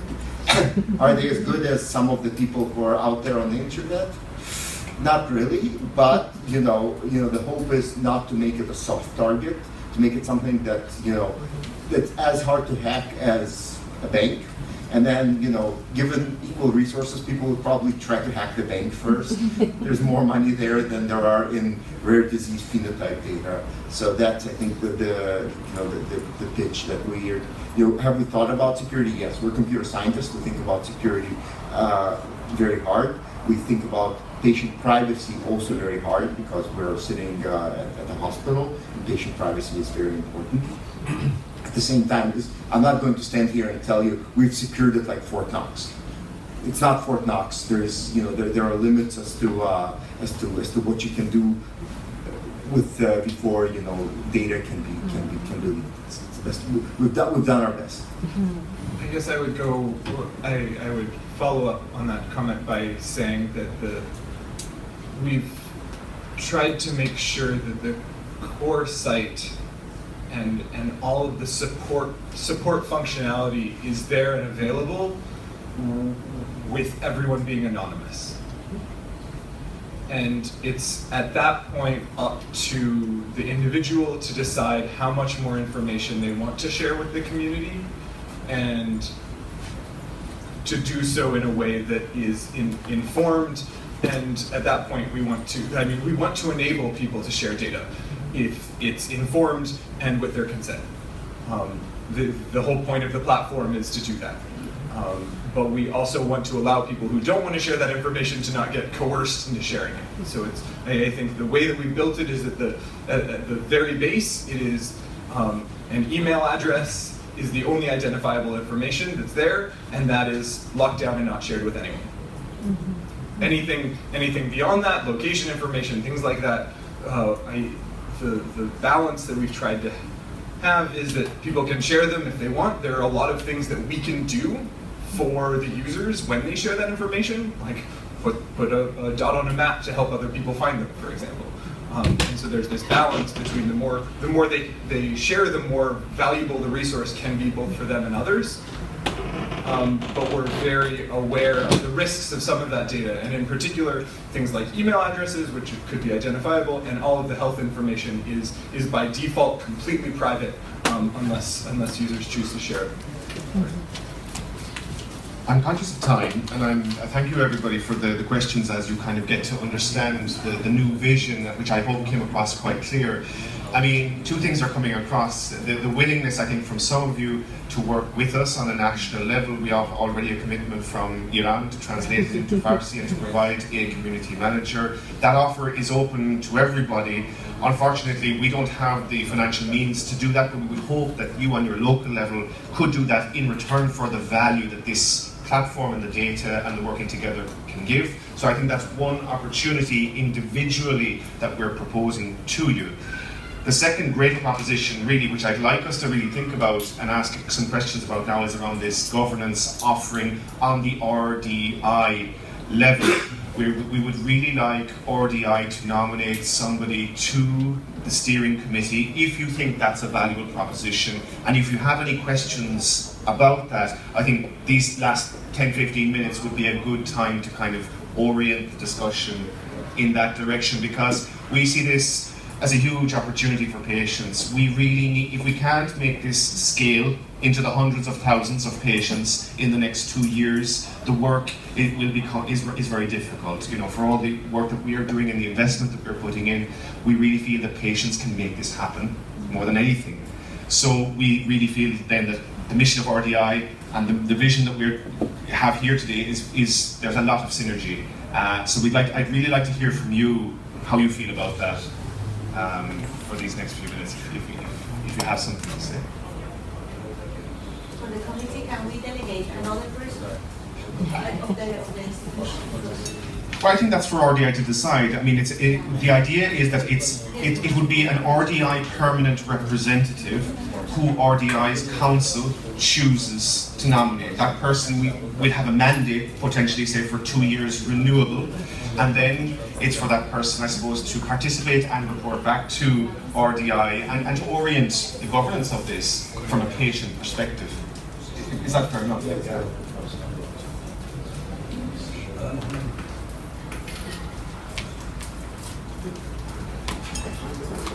I think it's a difficult question to answer the question you asked.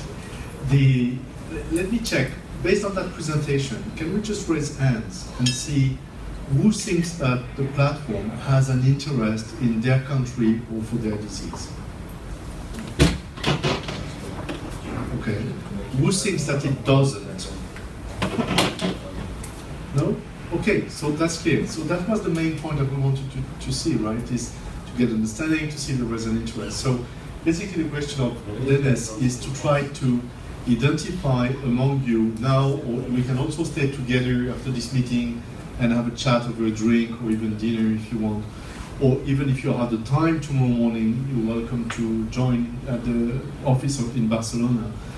Is that we're trying to identify a few persons which could be interested, yourself or someone in your organization, to get involved in these activities. So that within RDI there will be an identified subgroups of few individuals, and it doesn't fall back again on the same people, and people will have the competence and the willingness, basically, the interest. Yeah? I think we all know the importance. Let me get to the mic. I think we all, thank you. I think we all know the importance of this project. Access Salud, which I talked earlier, is also a register, and it is, well, we know the importance too. The main problem is that question that shows about fear of what are you going to do with the information. Patients doesn't want to register because they have that fear, and we have been doing a very important job trying to convince them and making these meetings and telling them the importance and sharing successful cases with people who has already registered in Access Salud, and because of that they had this opportunity to blah blah. And I think the main problem is that fear that people have, and that would be an important issue to put there in the program, because well, I have been trying Mexicans to register for 2 years, and it is very, very difficult because of that.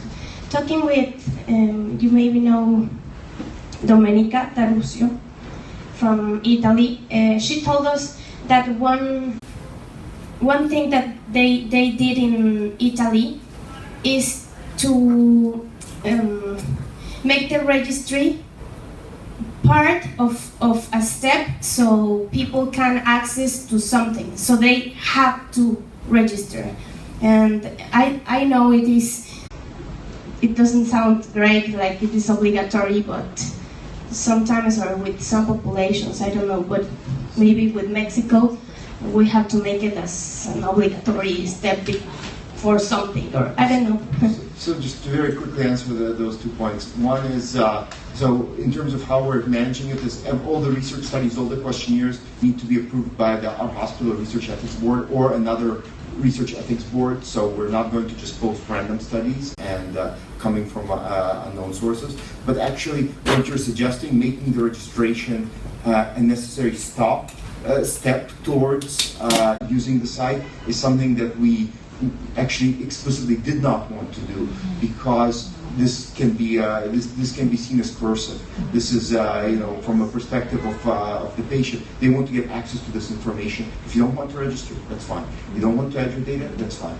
It's there. It should improve your experience, because if we don't have this information, we can't do things. But it cannot be coercive from our perspective. I would add that one thing. I think that is a very significant challenge, and a lot of that, I think there are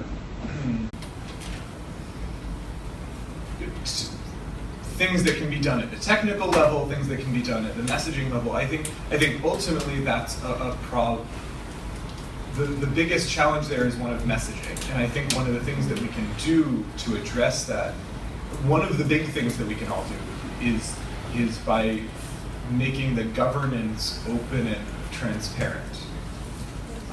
And I think that by having a global representation of patient groups and national organizations as not just involved, but as the people making decisions about what direction this platform takes and what is and isn't okay on it, that may,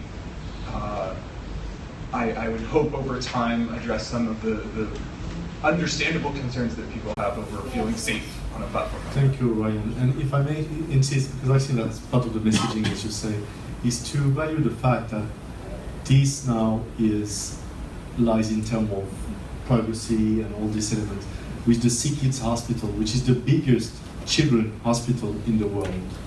So they're really high in terms of science, very high in terms of compliance rules, and in terms of laws and respect of privacy. And I think we need to value that together with the governance. And another element, I think, which is key maybe to value more, is all these things with the healthcare system, everything that you present to the world with phenotypes and all that, because that's very unique.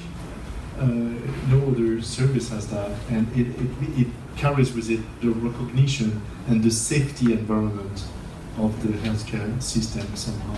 There were questions. Sorry. I see this as partly advantageous for families. Families are so scattered throughout the world today that if, for example, if I were to put my statistics in here, plus a genetic testing, there may be an earlier diagnosis for somebody else in the family in the years to come. I have 3 rare disorders, which makes me the multiple, and I just see this as so beneficial. Absolutely, go for it.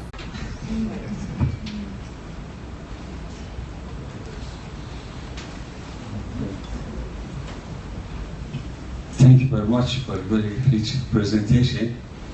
I think what you have been doing is a great work, and you are actually making a good bet for family-based utilization of this rare disease. I mean, all your information should be as simple as possible and family-based. Within the families, they can have a good reach into a program, and this will go through all the families in different languages. All together, we'll look at the program, and this is the real meaning of making universal rare disease program. Thank you very much.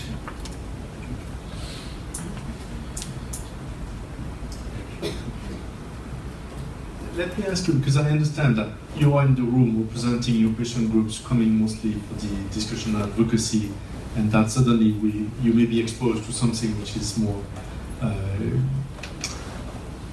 e-health, IT, things like that. So do you think that we should organize maybe a few weeks from now a webinar that will enable other people from your organizations then to attend, or do you think that it goes back to you anyhow? I have a suggestion.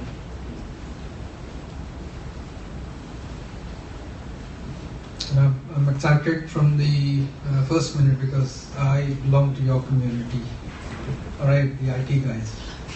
But the challenge would be, my question was, I wanted to stop on the first slide. Okay, do you have any marketing plan for this? I mean, you need to really generalize whatever you have. I know the aspiration size is pretty good, but to sell this to Colombia, or to sell this to some other country, if you can generalize it and make it as simple as a presentation. When you said webinar, maybe 2 weeks down the line, if you can create a presentation which makes tangible impact to them, that would address a lot of concerns, because this is pretty primary. A patient sharing data, not sharing is a 50% chance. But if we can really present it thoroughly, and we are not presenting to individual patients, we are presenting it to the groups or the patient organizations or the national organizations. So if the national organization is convinced about that fact that this will help, and here is a case study for you, possibly it will help them. Secondly, apart from this, the thing is, there are so many institutions with so much of protocols in place. For example, there is one big eye hospital back in India, and they have their own technology platform and a different protocol in terms of capturing those variables. And how would you really translate that? Because if I'm able to connect that hospital to you, you will get 1,000 records. 1,000 different patient records end to end, including special diagnostics. How would you be able to really translate that data back into this system? It will avoid duplicacy, it will avoid redundancy, it will avoid a lot of concerns, security concerns also. So this is a different question, probably we'll discuss offline. But a normal presentation which is marketable is something that you can prepare beforehand, before we get into the webinar, will be a great help. Thank you. So basically like a 30 second to like 2 minutes YouTube video which explains all of this. Okay, not 30 seconds, but 2 minutes, fine. But actually that's quite very easy. Right. Any additional question? Yes. So Megan from South Africa, before it was Mexico and India. So that's Okay, I'm Helen from South Africa. Oh, sorry, I called you Megan all day. It's okay, everybody has. You are Megan, but your name was on the program, so I thought you are Megan. So you switched. Welcome, Helen. Okay, thank you. It's good. And before the end of the meeting, I know who you are. It's okay. My question, I'm not sure exactly how to phrase it, but one issue that we have, especially in African populations with rare diseases, is that the normal gene for a particular rare disease is often not the common one. And so is that going to be taken into account?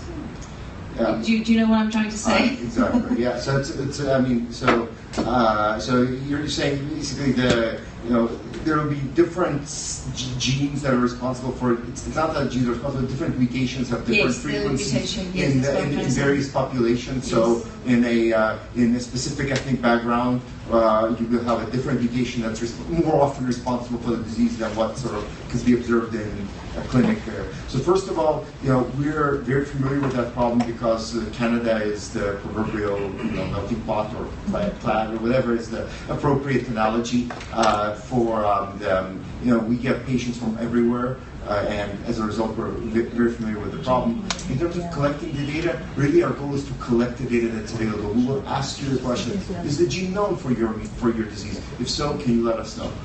If somebody chooses not to share that information, that's fine. But really the goal is to collect all of the data and then try to then find, when we're doing the analysis, we're going to separate for the cases when we do know the underlying gene, for example.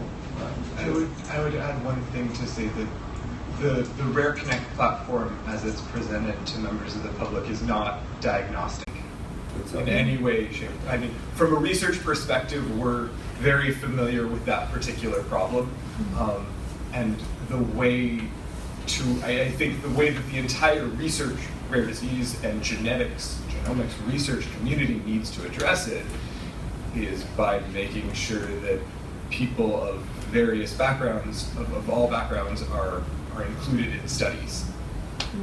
And it is easier, yeah, absolutely. And I think that Rare Connect actually presents a unique opportunity towards changing that, towards improving that, because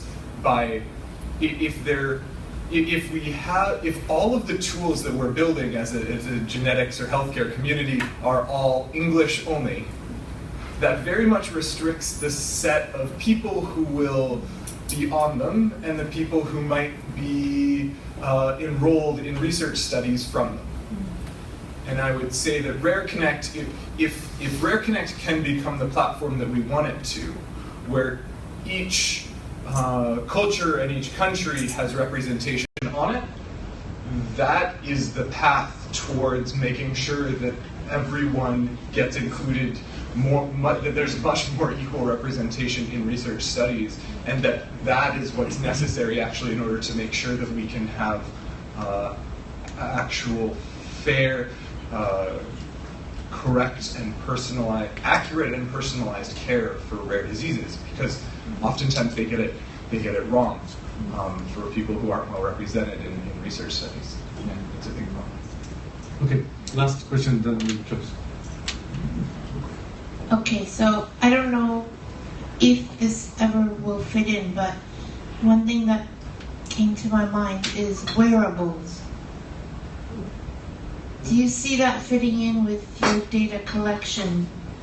And this is completely different from what you have on wearables, but I think it would really amplify the data collection if you make it, I don't know how, it just popped into my mind.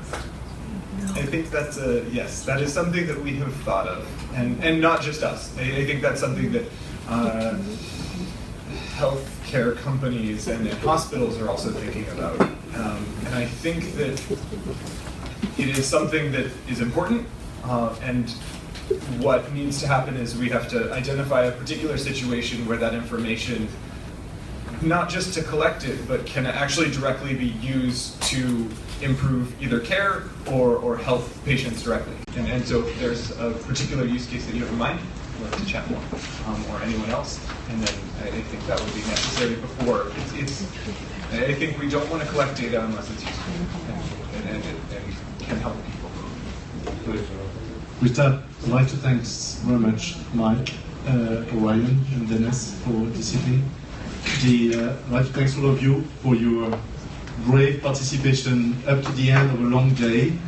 And for the one who would like to, if some of you are interested to stay together to continue that conversation around the drink, we'll go downstairs where we have lunch and stay together for who is interested.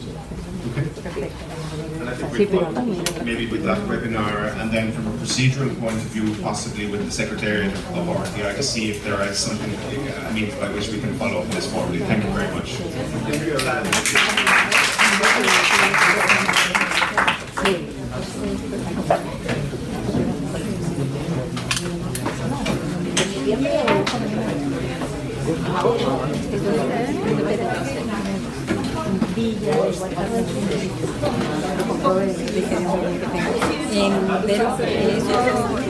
No te creo que es una pero